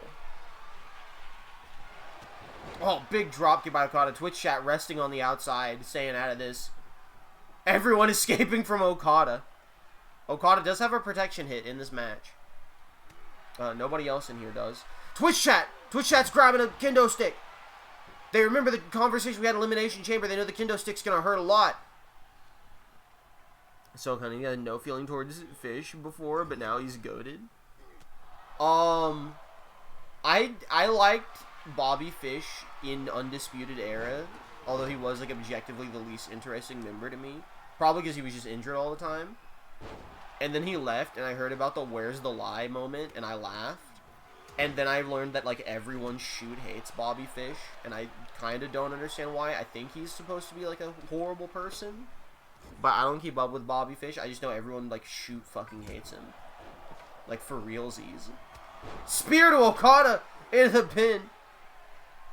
Bobby Fish trying to eliminate Okada. Kevin Owens saving him. I think that was, like, related with the Punk stuff. That old AEW shit. Well, that's weird because he wasn't in AEW. Chat! With the super kick! The super chat! To the back of Kevin Owens' head.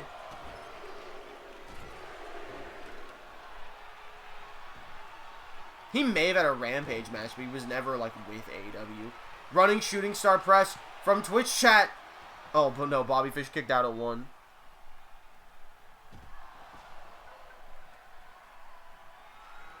Oh my god. It was definitely, if he had a match on AEW, it was Rampage. Or Dark. Because the Where's the Lie moment happened prior to Collision. I forget what I called that. You guys got a Rikishi driver, though.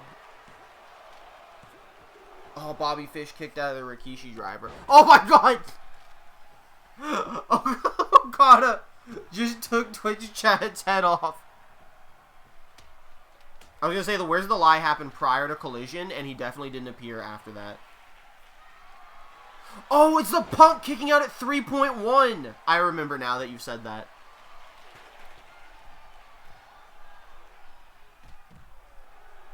See, I thought people shoot-hated Punk before that. Not Punk, sorry. I thought people shoot-hated Bobby Fish before that. I thought Bobby Fish had real non-wrestling we hate you heat. And I could just be wrong, or people were hating him for no reason, but I thought that people did have that kind of heat with him.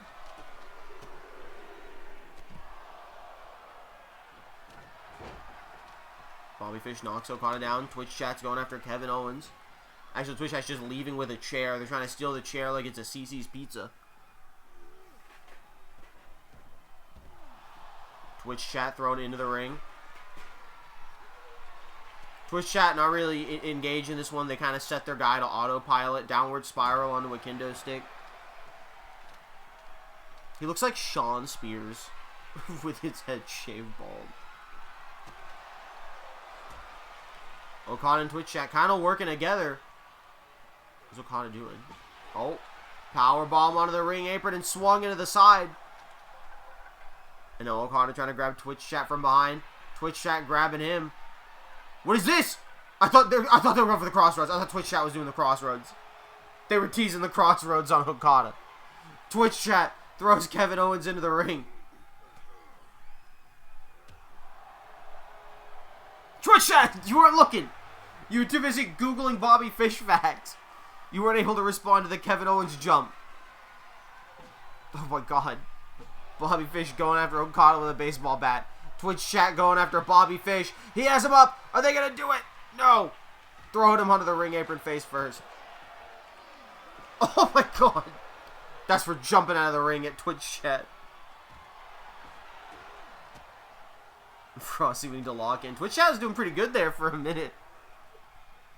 Oh, super chat to the back of the head of Okada. Before slamming Owens. Dude, everyone's just fighting out here in the dirt and rubble.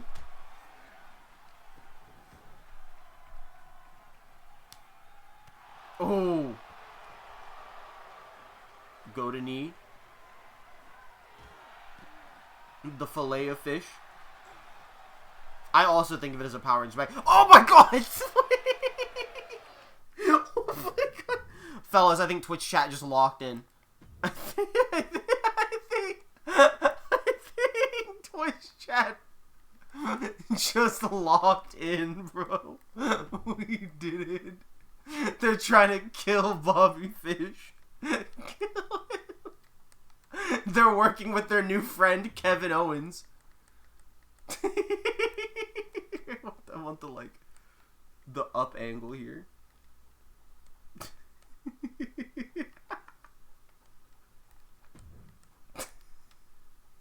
I want to go up like this some.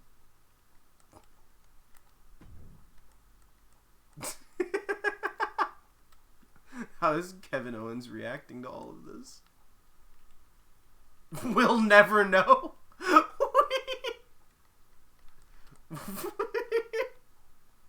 Thumbnail.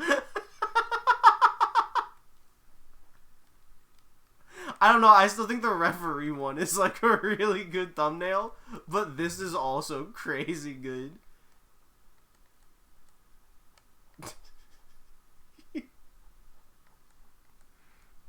Oh my god, his spine. Bobby Fish's spine.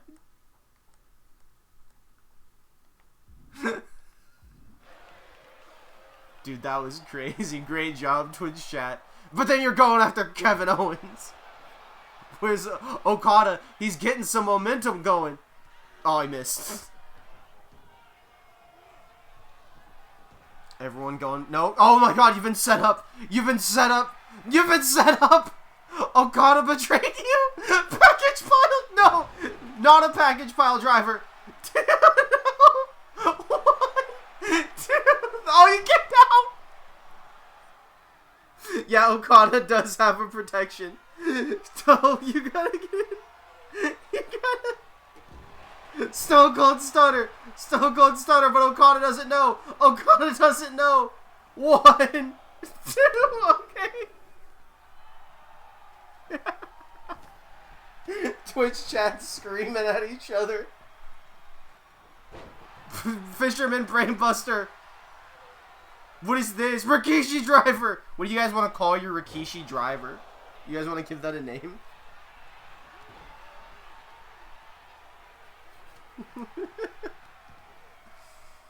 Twitch chat. And Kevin Owens still going at it.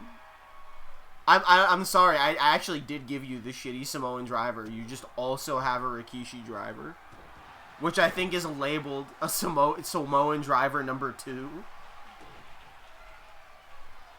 So I guess if you want, I can call it the Samoan driver number 2.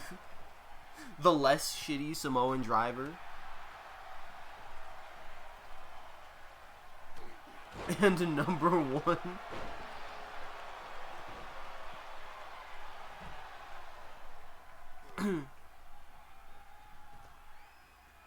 Oh my, spinning tombstone to Kevin Owens.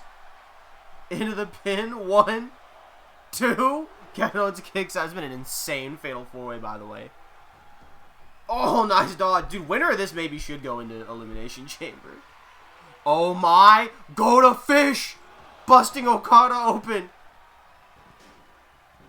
Kevin Owens and chat trying to break it up, and they do. The sliced driver. Samoan bread number 2.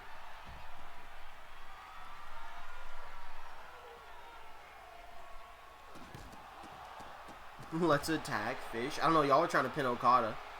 1, 2. Oh my!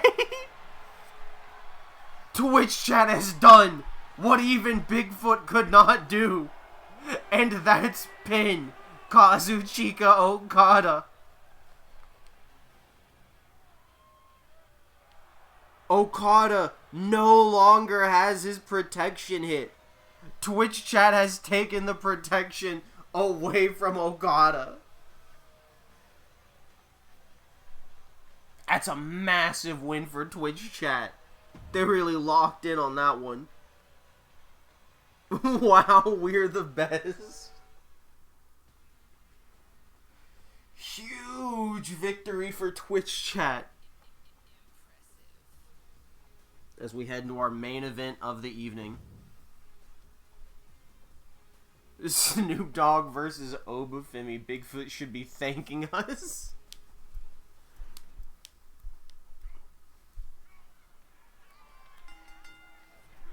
Oh, and Obafemi wisely dodging. Obafemi does have a protection hit as well from War Games. It's so funny that well, I guess I would say it's so funny that both people involved in the finish of War Games have lost a protection hit, but Bigfoot getting pinned by Okada is what cost him his protection hit. Bigfoot, of course, injured as well. Obafemi, Snoop Dogg here. Obafemi, part of the victorious team at War Games. Former undisputed World Heavyweight Champion.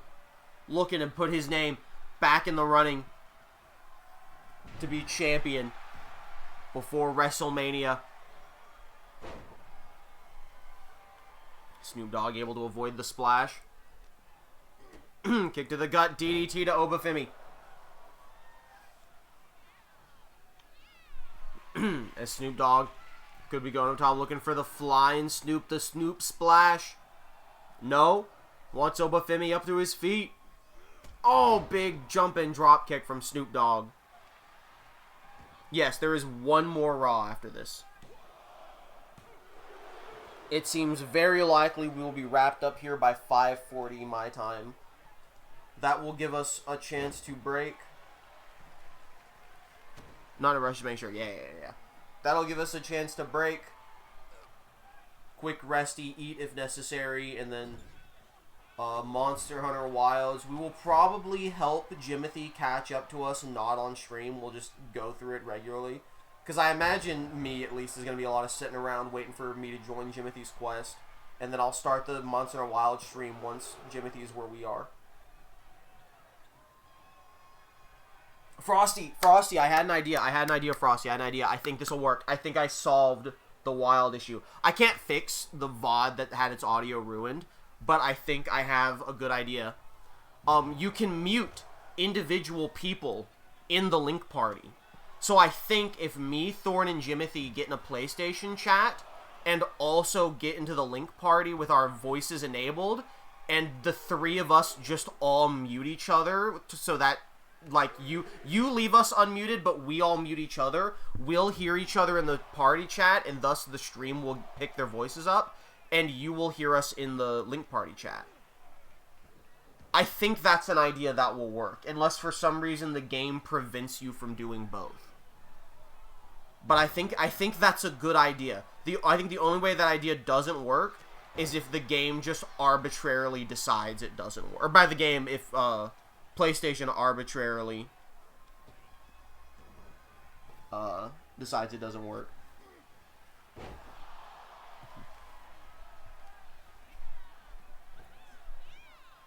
Big splash to Obafemi.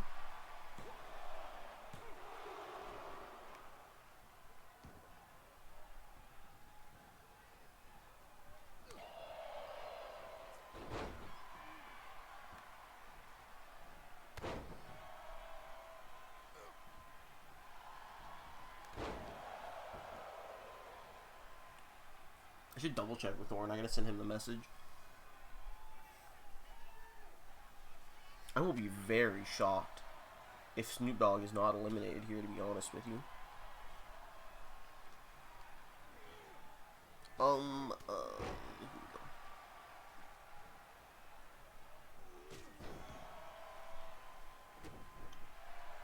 I was gonna start talking about going to see the monkey and the new Monster Hunter figure builder figures. But I guess those are, like, objectively topics. Like, even though we got time to fill here, those are topics better fit for the Wilds, because there's still a lot of time for us to talk about stupid shit there, and both of those are Monster Hunter related. Pretty Pog, all four of us use different weapons. The God Stun combo just got longer. I think Jimothy swaps his weapons around. But yeah, if he got the Ray Dow longsword, it's pretty sick. Those are just, like, very different weapons too. Switch axe, gun lance, longsword, and bow. I would say the only way it could be more different is if instead of switch axe or longsword, one of us was running hammer or hunting horn. If me or Jimothy swapped to, I guess if we're going full most different, it would be me. Because mine does a lot of explosion attacks, which is similar to gun lance. So if I swapped to hammer or hunting horn, which I do secondary hunting horn, that's the most diverse. Obafemi kicks out of the party foul. I do think Raidow's parts being broken could be bugged. It's possible. Oh, dude, we're doing a strike exchange this deep into the match, bro. You've never been able to break his orb. Makes sense. It's one of those things where if we all walked into that fight with bow guns or bows and only aimed at the wings, it would probably be a pain in the ass fight, but we could probably definitively confirm if it's glitched or not.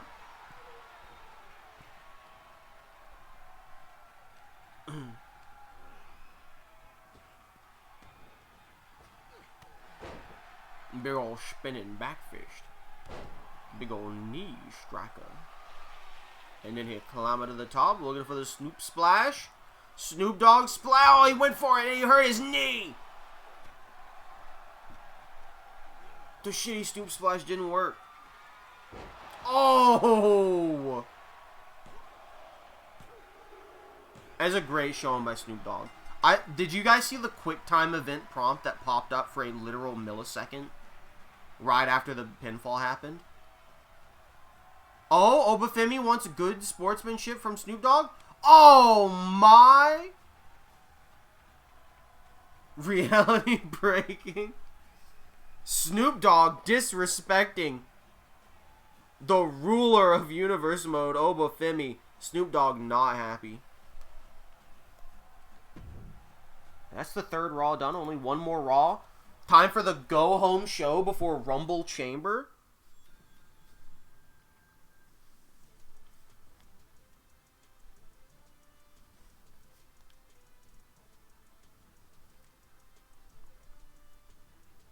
Dunks do be chewing.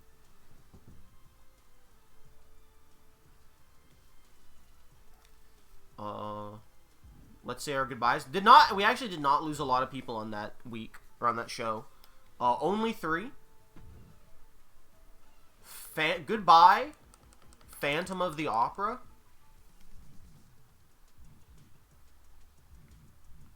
Oh, fuck, he's got a weird name. Is he like El Phantasma? Oh, I saw him. Phantasma de la Opera, but Phantasma spelled with an F, of course. Goodbye, Snoop Dogg. I miss the sea creature, man. I miss him a lot. And goodbye, the Oni from Dead by Daylight. I actually wrote down Trick Williams, but that's incorrect.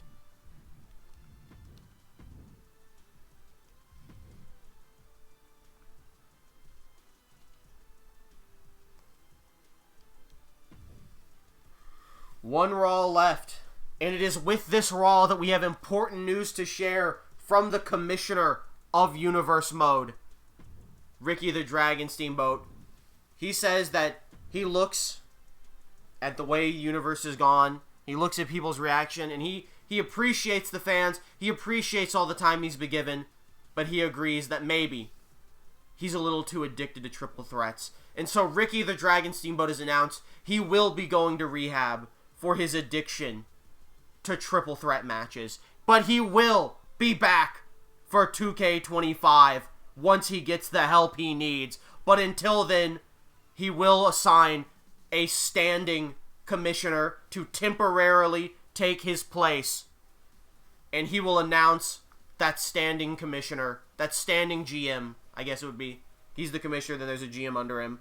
He will announce that GM at Rumble Chamber, so stay tuned. Fellas, you saw Shohei Ohtani. You saw Cristiano Ronaldo here in the opening match of the go-home show for the pay-per-view. It's been a great line of Raws so far. Here is a Whack in the Waffle House era. And we're starting strong. The last of the sports trifecta. And he's going against Bobby Fish. It's Shaquille O'Neal versus Bobby Fish in a singles match. And then following that up, we have Rey Mysterio Jr. versus Wormmon. Wormmon felt really bad that Rey Mysterio Jr. got punched in the balls by JBL. Now they're having a singles match. Then we got Bray Wyatt, 20 Smee versus Diesel, who's shorter. Then we have Roman Reigns, the Tribal Chief, versus Batman. This is a huge match right here on the go-home show for the pay-per-view. And in the the big dog off, whose yard is it? And in the final match before Rumble Chamber, it's a tag team championship match of the Viking Raiders versus the Best Bloodline. The ghost of Tony D'Angelo haunting Channing Stacks Lorenzo. Look at him, he isn't even any legs, he's floating. Fellas, it's a hell of a go-home show. But we're going into it either way.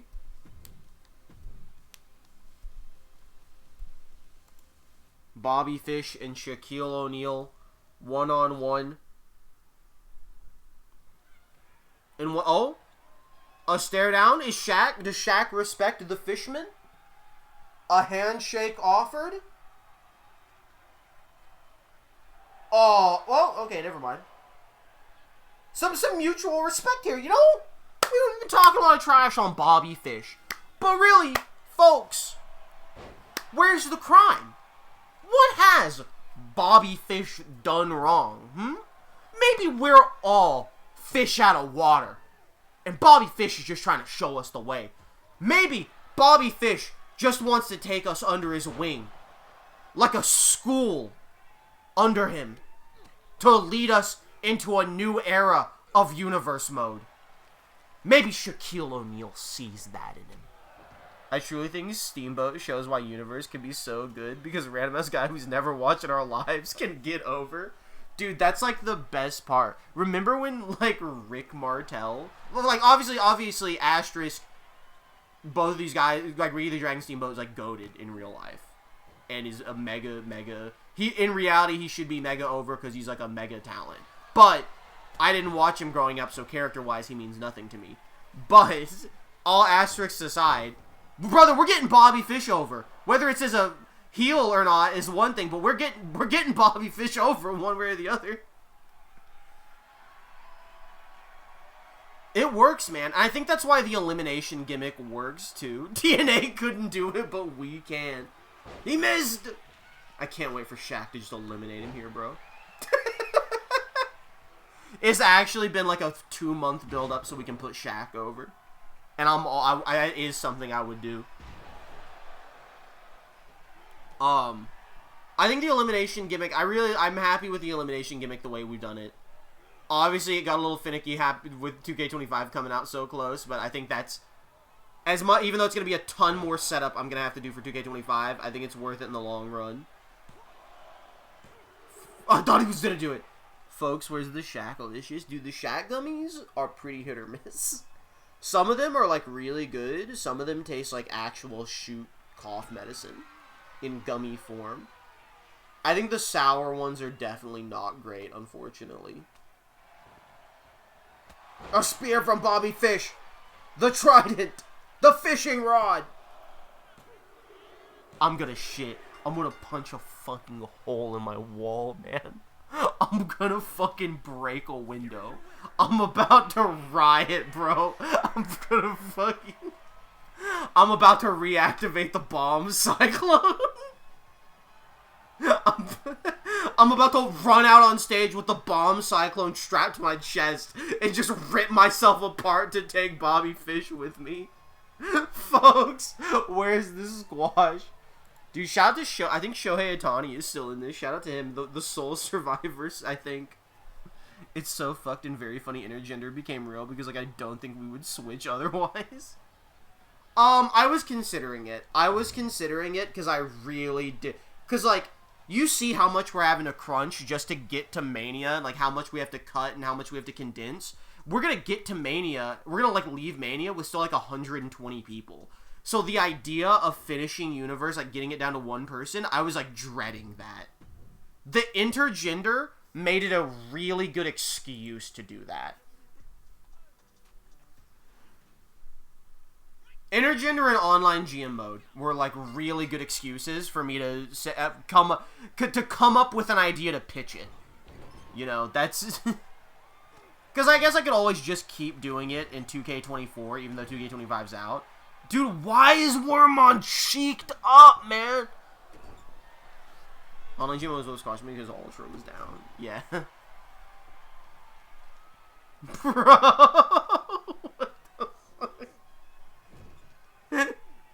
What?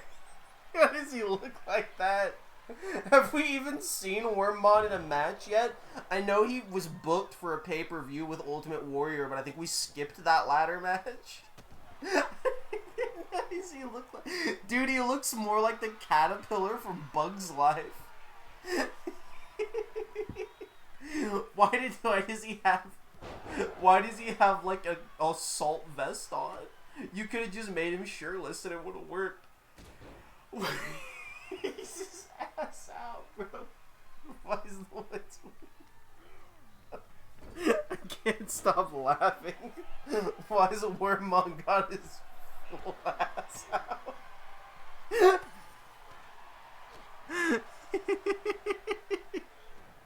I'm fucking crying, dude. I don't know why it's so funny. I'm a fucking child. I'm a literal toddler.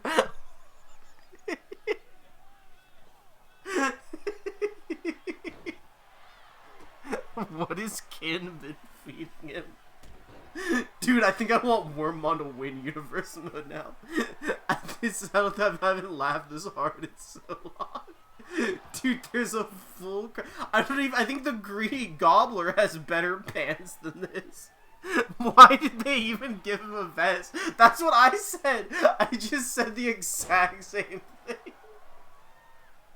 I think the vest might make it stand out more that he just has an exposed ass.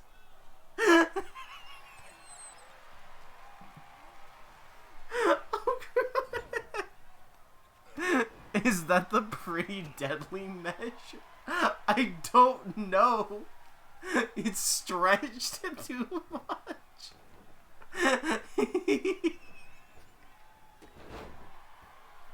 Dude, Rey Mysterio's gonna eliminate Wormmon. I'm gonna feel so bad because this is the hardest I've laughed in so long, man. This shit is so funny, dude. I'm in tears.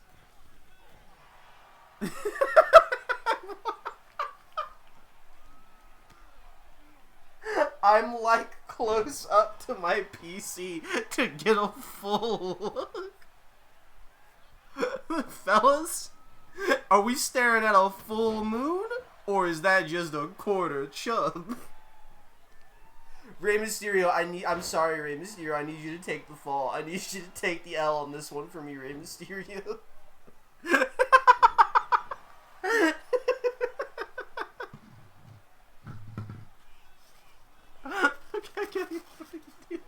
I can't. Thank God this is the last draw of the night. Dude, I can't do this. Fellas, what clip do you show your friends to get them to watch Universe Mode? Gotta be Wormmon's ass, Maggle.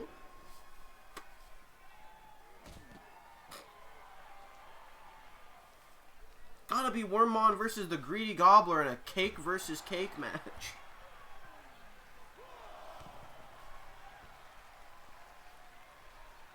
It's like Wilds. Others said they'd play with me, which is funny because Monster Hunter hates you for it, but it's fun. No, Monster Hunter Wilds hates you for it. That's why it's bad. Monster Hunter normally hates you for playing single player. Monster Hunter is like a bad single player game. I will say I don't think Wilds is a bad single player game. The issue is they put so much focus on it that they're like, actually, we're gonna be mad if you don't play a single player now.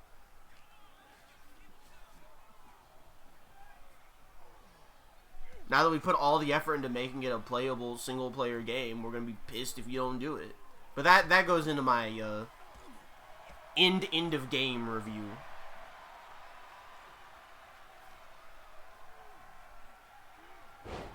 Oh my! The Silk Road from Wormmon.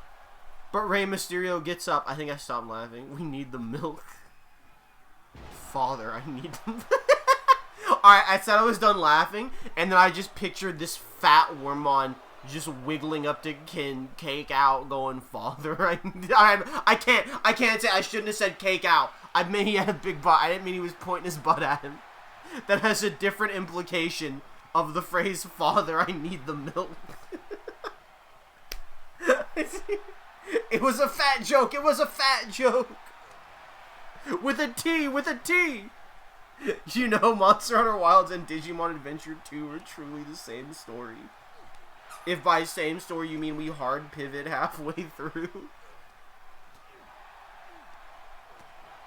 Rey Mysterio busted open. Wormmon's time is now. Dude, shout out to the fact that Wormmon was in a tag team with Ultimate Warrior called the Worm Warriors, and then Warrior just got fucking eliminated before they ever got to actually have an on-screen tag match. Oh my god. Butterfly driver into the pin, just barely. 1, 2. No! How can the caked Crusader possibly prevail when Rey Mysterio kicks out of his finish? Not a spine buster.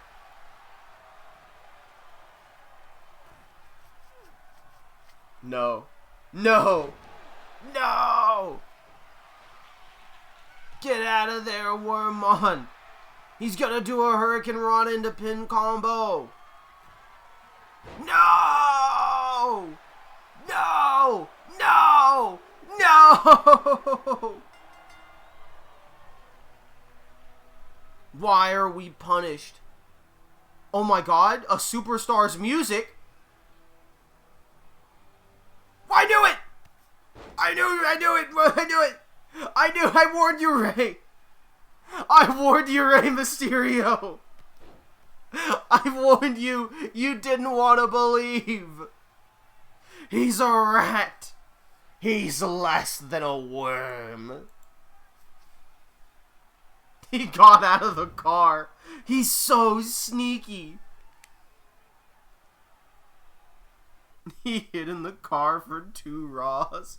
No, the nut shot was last Raw. It just feels so long because we had the Fatal 4-Way match. Time for Bray Wyatt 20 Smees versus Diesel. He lives there. Oh? Fellas? Oh, too slow.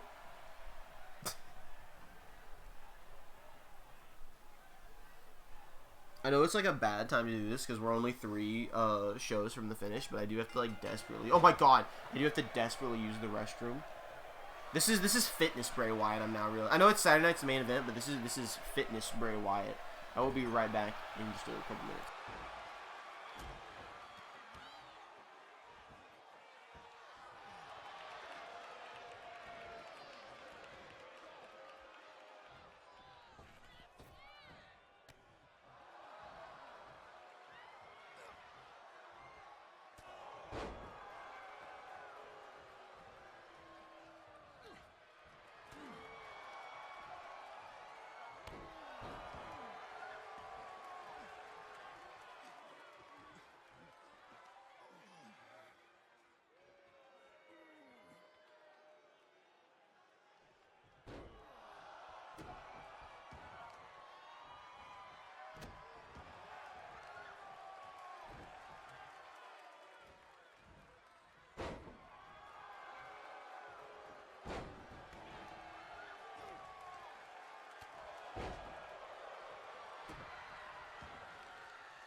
I came back in to see the light spot.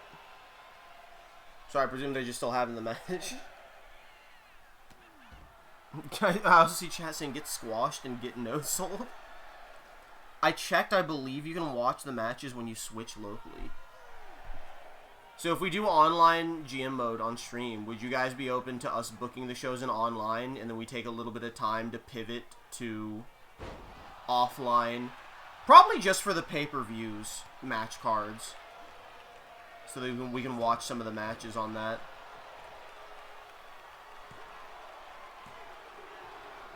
I don't think we need to watch the... Maybe the occasional go-home show match, but I think for the most part, we can probably just say if there's a match you really want us to watch, book it for the pay-per-view.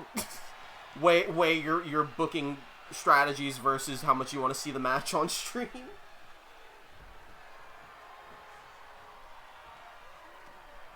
But again, that's great news though. That's like super great news.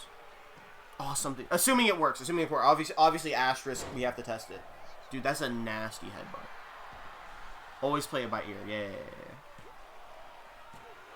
Okay, important forgotten to mention GM mode news.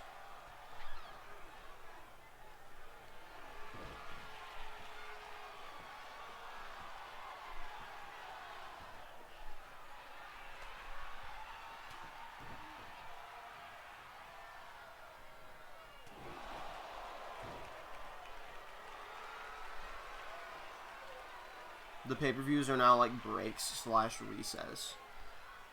Wrestlers will gain much more stamina not being on them. Uh-oh, Bray's in trouble. But wrestlers who are will lose greater. That makes sense. Bray's still in it!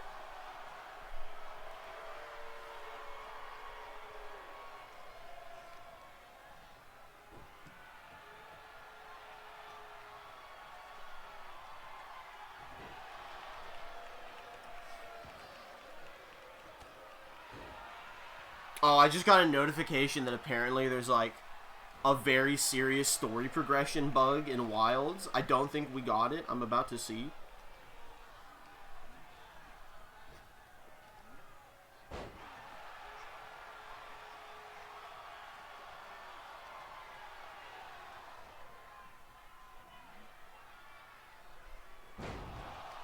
Oh, we're not there, so we actually might get stonewalled tonight, fellas, on Monster Hunter.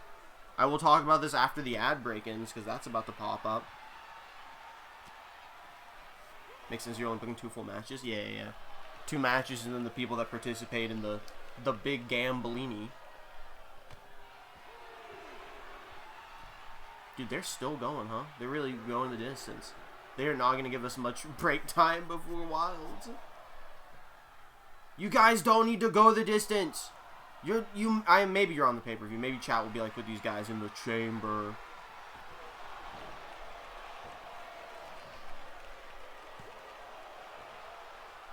Dude, and he's still going. Diesel, I might be a member of the 3 dudes with attitude. I don't remember. There's like 7 Kevin Nashes. I don't know if this is the one that's in that team. Put Bobby Fish in the chamber. I mean, if you would like to request him, I will put that down as a request officially.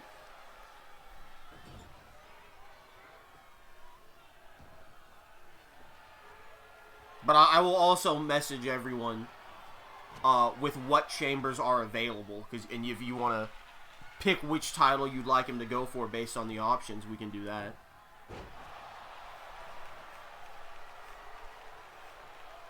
Because, I don't know, maybe you want to go for the world title, maybe the IWGP, maybe the PC. Maybe you think Bobby Fish is actually a babyface and he must stop Crypto Luigi.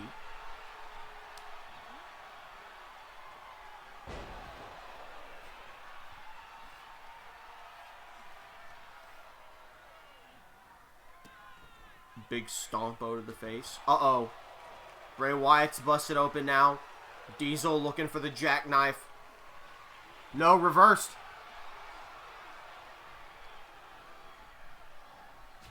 Ooh, slap to the back of the head. As Bray Wyatt goes to the corner. He's getting spooky. Oh, look at the athleticism. The flexibility of Bray Wyatt, 20 SNME here. Waiting for Diesel to get up. Kiss Sister Abigail. It's maybe one of the worst Sister Abigails I've ever seen. But he's not done. He's putting Diesel away forever. The mandible claw. The mandible claw to Diesel. And Diesel passes out. Bray Wyatt wins. Diesel's eliminated. During the ad break. Ad over. Just in time to see Bray Wyatt beat Diesel. Or just in time to see that Bray Wyatt had beaten Diesel. You may have missed the finish. It was a good finish. It was the crawling Sister Abigail immediately into Mandible Claw. I'll have to see which Diesel that was. If that was the one that was in 3 dudes with attitudes. We might be down to 2 dudes with attitude again. Okay, so I don't remember what chapter we were on in Wilds. By the way, Roman Reigns versus Batman is next. Incredible matchup. I don't remember what chapter of Wilds we're on. But apparently chapter 5-2, there is a chance that a necessary NPC to progress the story just doesn't spawn. And that bug will be fixed with an update tomorrow morning. So there is a chance... What is happening? Why are entrances on? What's going on? So there's a chance if we haven't gotten to that point, we could get stonewalled. And I don't think we're there yet. I think we are either at the end of chapter 4 or we just started chapter 5. Jimothy is definitely not there yet, even if we are. Hold up, is the movie set? Was the bomb fake? The conspiracy theorists are in. Roman Reigns coming out to the ring. What is the big dog revealing to us here tonight? By the contractually obligated Roman Reigns entrance. Forced to have big dog on screen. He's got to get the whole thing.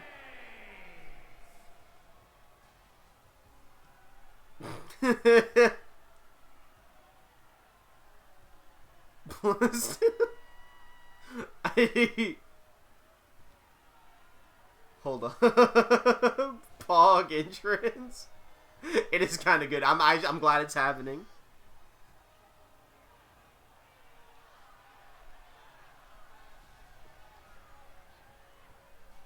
He's just kind of staring, bro.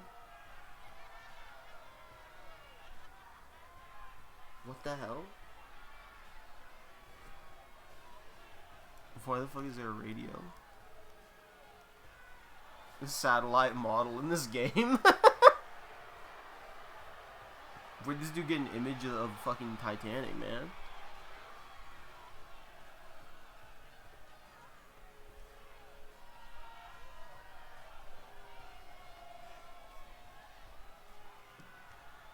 Okay, can I be so clear with you now that he's in the ring?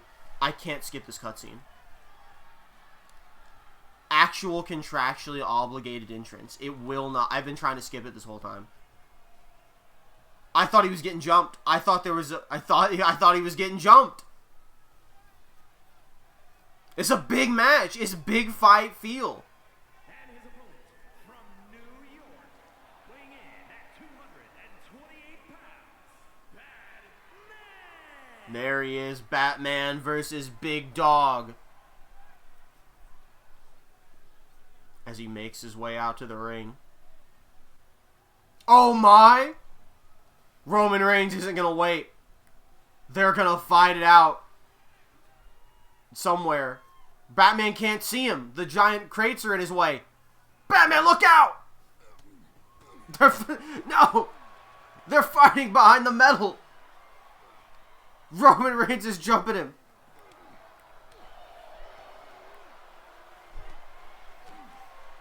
I can't hide the HUD, by the way, just in case you're curious. I cannot hide the HUD yet. Uh-oh, Batman picking Roman Reigns up. Oh my god. Those two people are clipping into the back rooms again. Those are actually the people that live in the back rooms that are peeking in to see the big Batman versus Roman Reigns match. They heard it, they heard it about it in the Kit Wrestling Federation.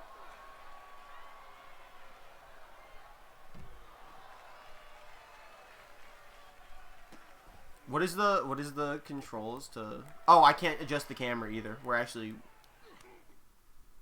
Yeah, I can't do anything right now. We just gotta sit here.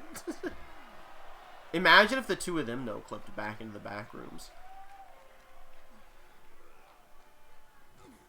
Oh, here it comes.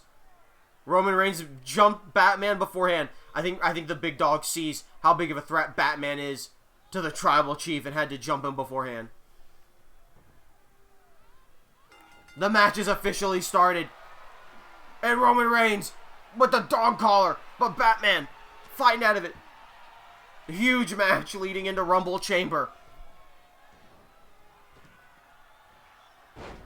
Luthez press from the Batman. And he is getting pumped up. The crowd going wild here. DDT to Roman, who gets right back to his feet. But now, Batman, was this the rattlesnake? I forget what that's called. Either way, Roman Reigns escapes. Oh, could we see a Samoan driver here? Batman reversing it. Irish whipping him over the top rope to the outside. If this was the Rumble tomorrow, Roman Reigns would be eliminated.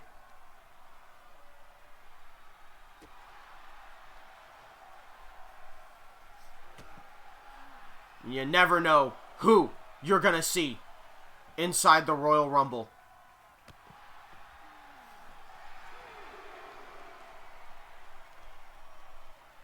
As Batman gets Roman Reigns up, punch to the stomach, kick to the gut, from behind, big German suplex.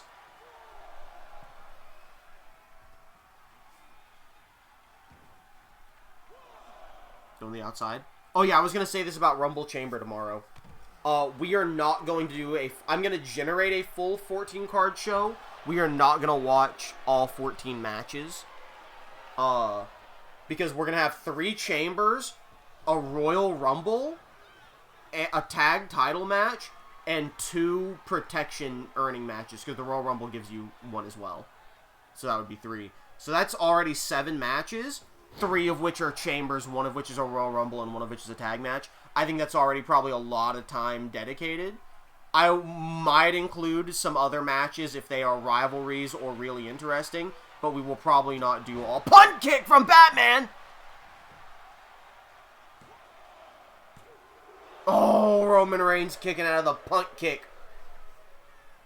We're probably not going to watch all the matches on the card. I'm just generating all of them to see what interesting things it comes out. He came out here to kill, and you'll have to kill the Tribal Chief if you want to get rid of him.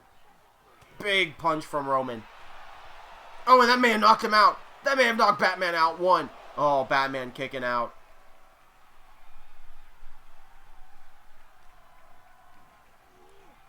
As Roman Reigns throws him in the ropes. Big clothesline.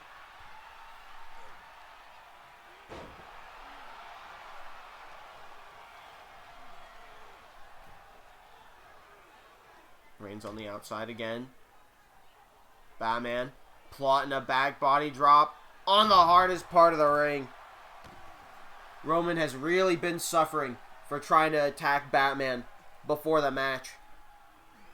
These two giving it all they've got heading into Rumble Chamber. You may see them there, you may not. There's no telling.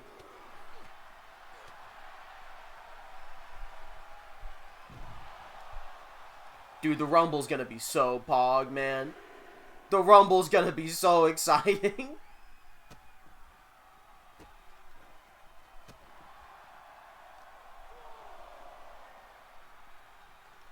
Got a 4 count. Batman stomping on his little feeties.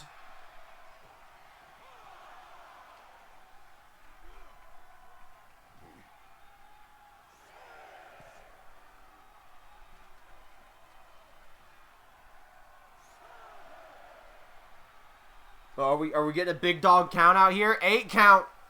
The big dog's still down. Hold up. 9. Is he going to get in the ring? The big dog wants a fight. And he's getting pumped up.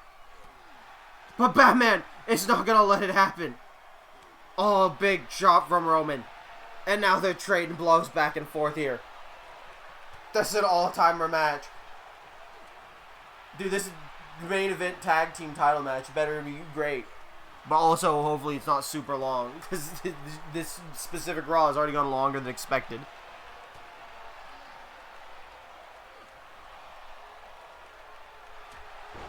Big uppercut from the Batman. As Roman climbs up the turnbuckle. Batman setting him up. Planning something here. The crowd's getting their cameras ready. Oh, is this what I think it is? I'm thinking he's setting him up for the Batarang. And he does! The Batarang to the Tribal Chief. It is funnier the Raw after Steamboat leaves. It gets longer. into the pin. 1, 2, 3. The Tribal Chief has been eliminated. Fellas, no Roman Reigns in 2K25 universe. The only Cody so far left is Undashing, Stardust, and Skin Taker.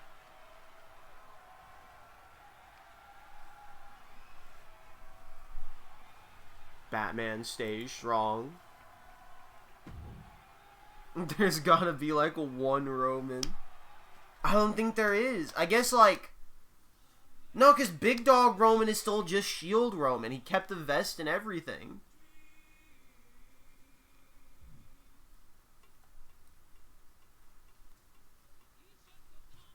And fellas, it is time now for your main event of the evening.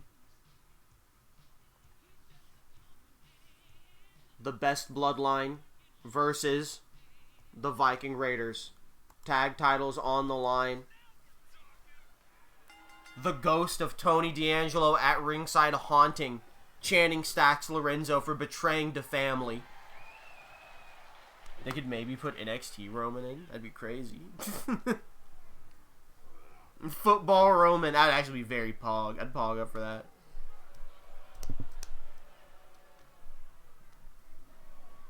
Ministry Roman Reigns. Two damn ghosts on ringside. Sarah Logan is not a ghost. Sarah Logan is going to be in 2K25. She's got the horns and everything. That's a Wendigo? That's Sarah Logan, who happens to contain the spirit of the Wendigo in her body, protecting us all from its evil. Put some respect on her name.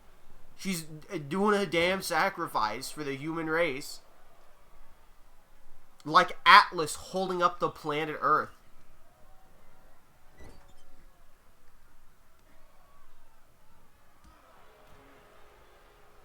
So here's like a big question. Here's like a big question, right? If one of the members of the Viking Raiders wins here, does the other champion join the Viking Raiders, or does the Viking Raider that gets the title join the Best Bloodline?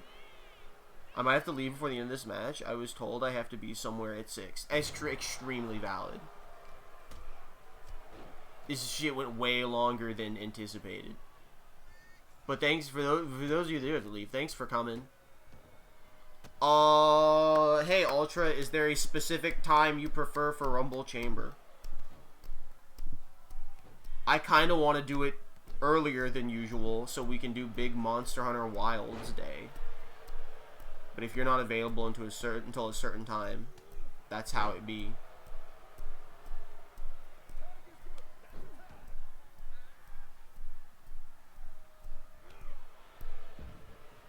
I'm fine with it being earlier. It's also possible if Jimothy's joining us, we may not. If we want to wait for him, we might have to wait till 6 regardless. But that's something we'll discuss with him at the time. You get home at 1? Honestly, 1 to 2 o'clock seems like a great time to plan to do Rumble Chamber.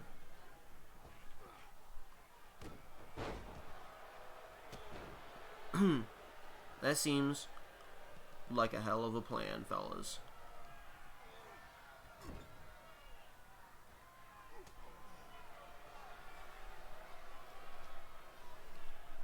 Meanwhile, Eric and Channing Stax Lorenzo in the ring.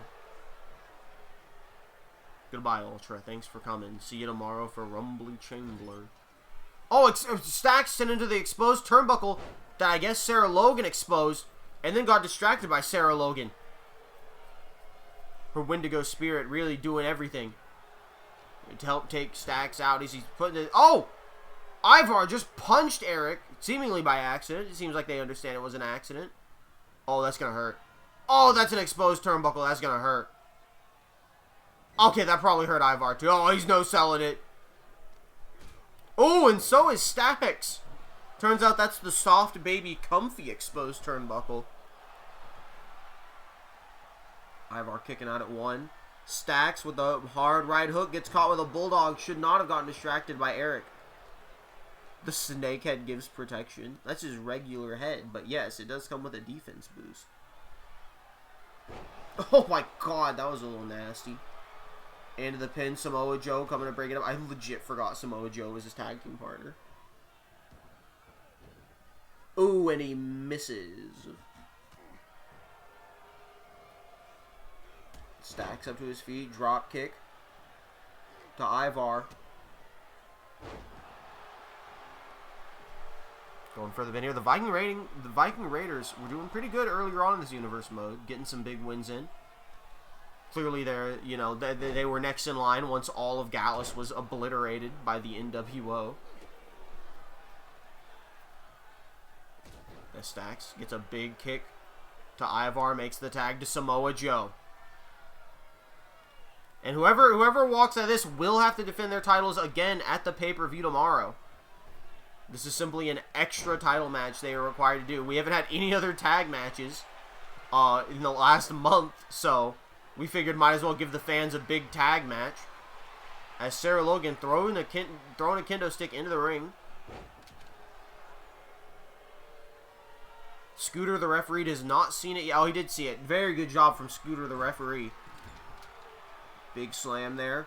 Ivar with a big body slam. The strength of Ivar. But Samoa Joe gets right back up. What resiliency. Needed the gut of the challengers. One of them anyway. Dude, why did they just count to 4? What the hell was that? Ivar able to kick out. Samoa Joe making the tag to Stacks.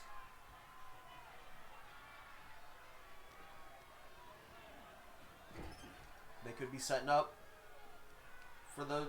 What was their finisher called? Was their finisher the Viking Experience? I know they were the Viking Experience, but then they were the Viking Raiders. Is their finisher the Viking Experience? I feel like that was a thing they did at one. I feel like that was the name at one point.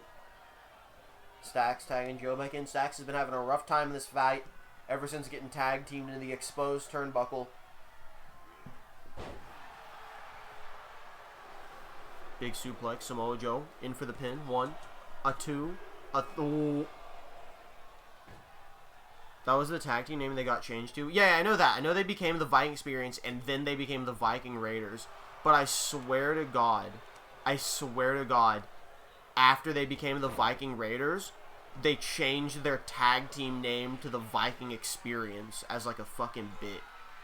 I swear to God that happened. Oh no, Ivar was too heavy.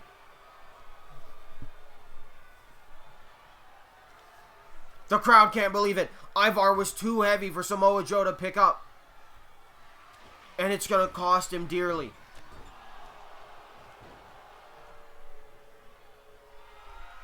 Oh my God, we're about to see a flying Viking massive moonsault from Ivar, and Stacks running in to break it up. He knew no one ever kicks out of the Ivar Experience. Samoa Joe in real trouble here.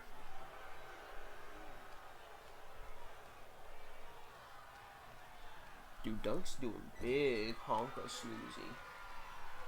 We talked about this while we were playing Wilds last night. It just started raining out of nowhere. Is this a Viking?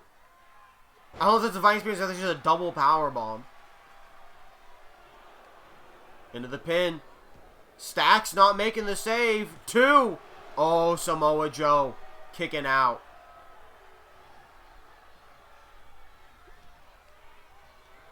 I think... Well, we'll see. Go home. Go to the finish. Hit the Viking Experience.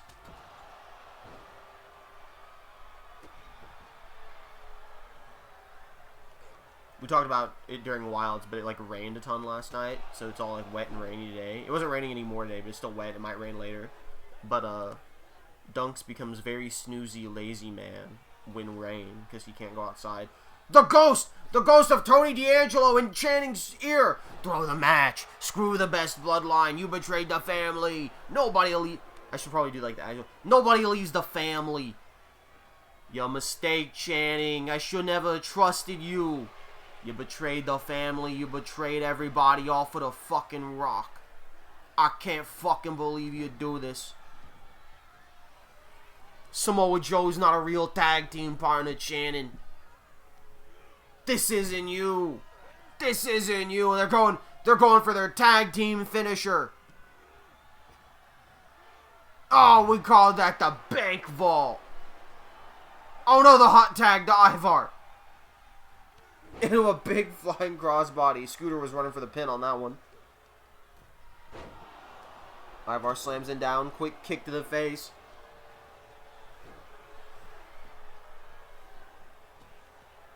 Huge splash onto Stacks.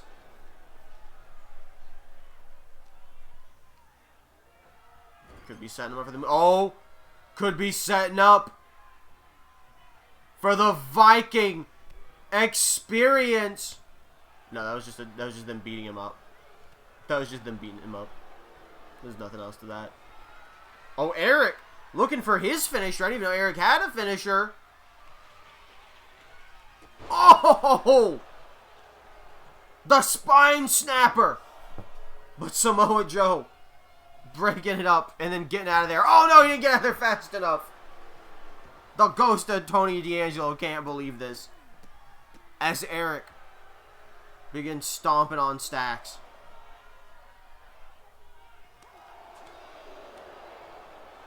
Ooh, big kicky.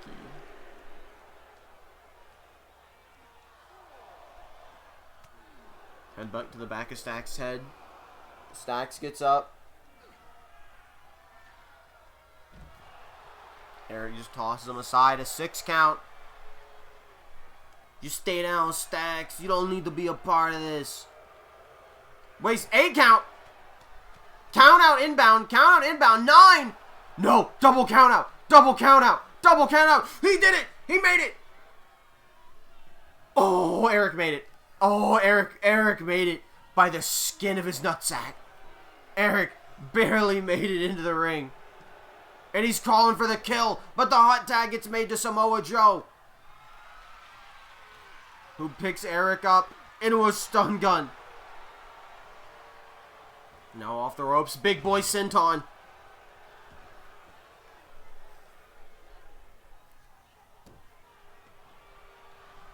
Samoa Joe taking charge of this match here. As he gets Eric up into the corner. Could we be seeing a muscle buster? No, tag team maneuver. Oh, tag team finisher, the bank vault.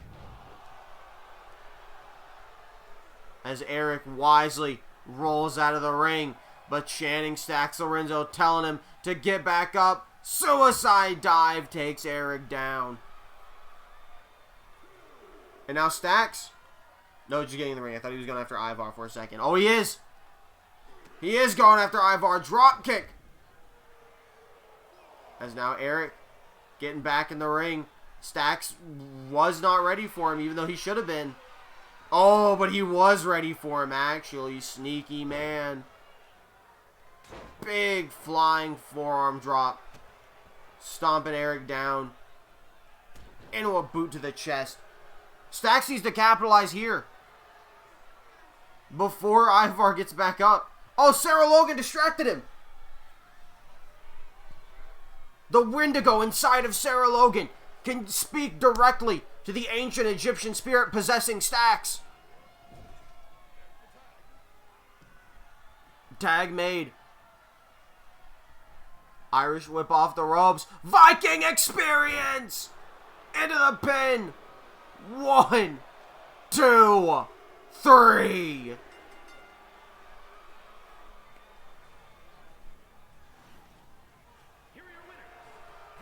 And this is a massive victory.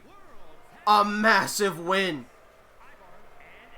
for the Viking Raiders. It's so huge. Oh, and Ivar just turned around and clubbed Eric in the head with the belt. Ivar holding up his championship and saying, "I did it for the Rock." Ivar has betrayed his brother and is joining the best bloodline who I am being confirmed will still include Channing Stacks Lorenzo, but Samoa Joe and Ivar are the tag team champions now.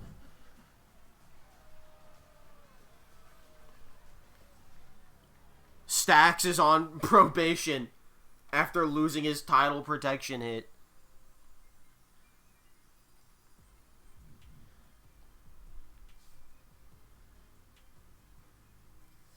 And there you have it. Rumble Chamber is our next show. Let me check real quick. Let's say goodbye to some people.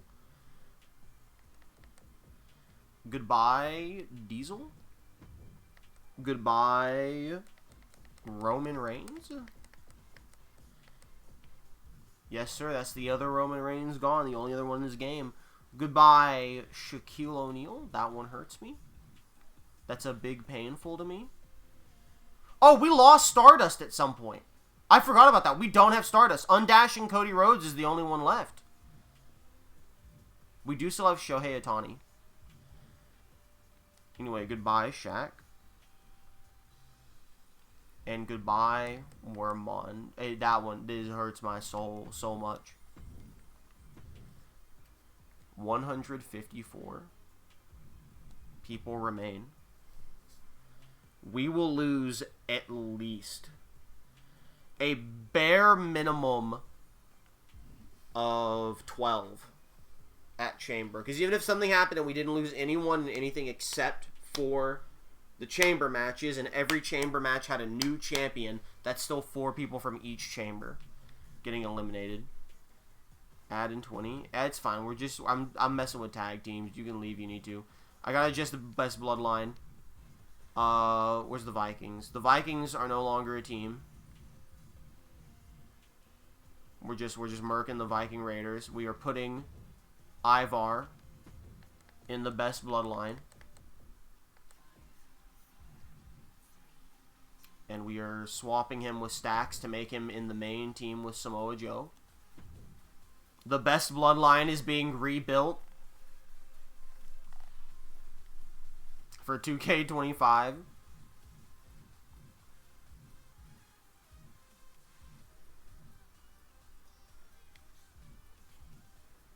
That's NWO. Oh, Diesel was the member of Two Dudes That Dude. So now the only 2 dudes with attitude are Nathan Frazier and Shawn Michaels 94. The loss of Axiom hurt them so hard.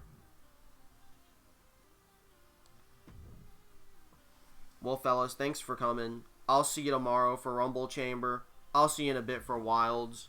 Goodbye.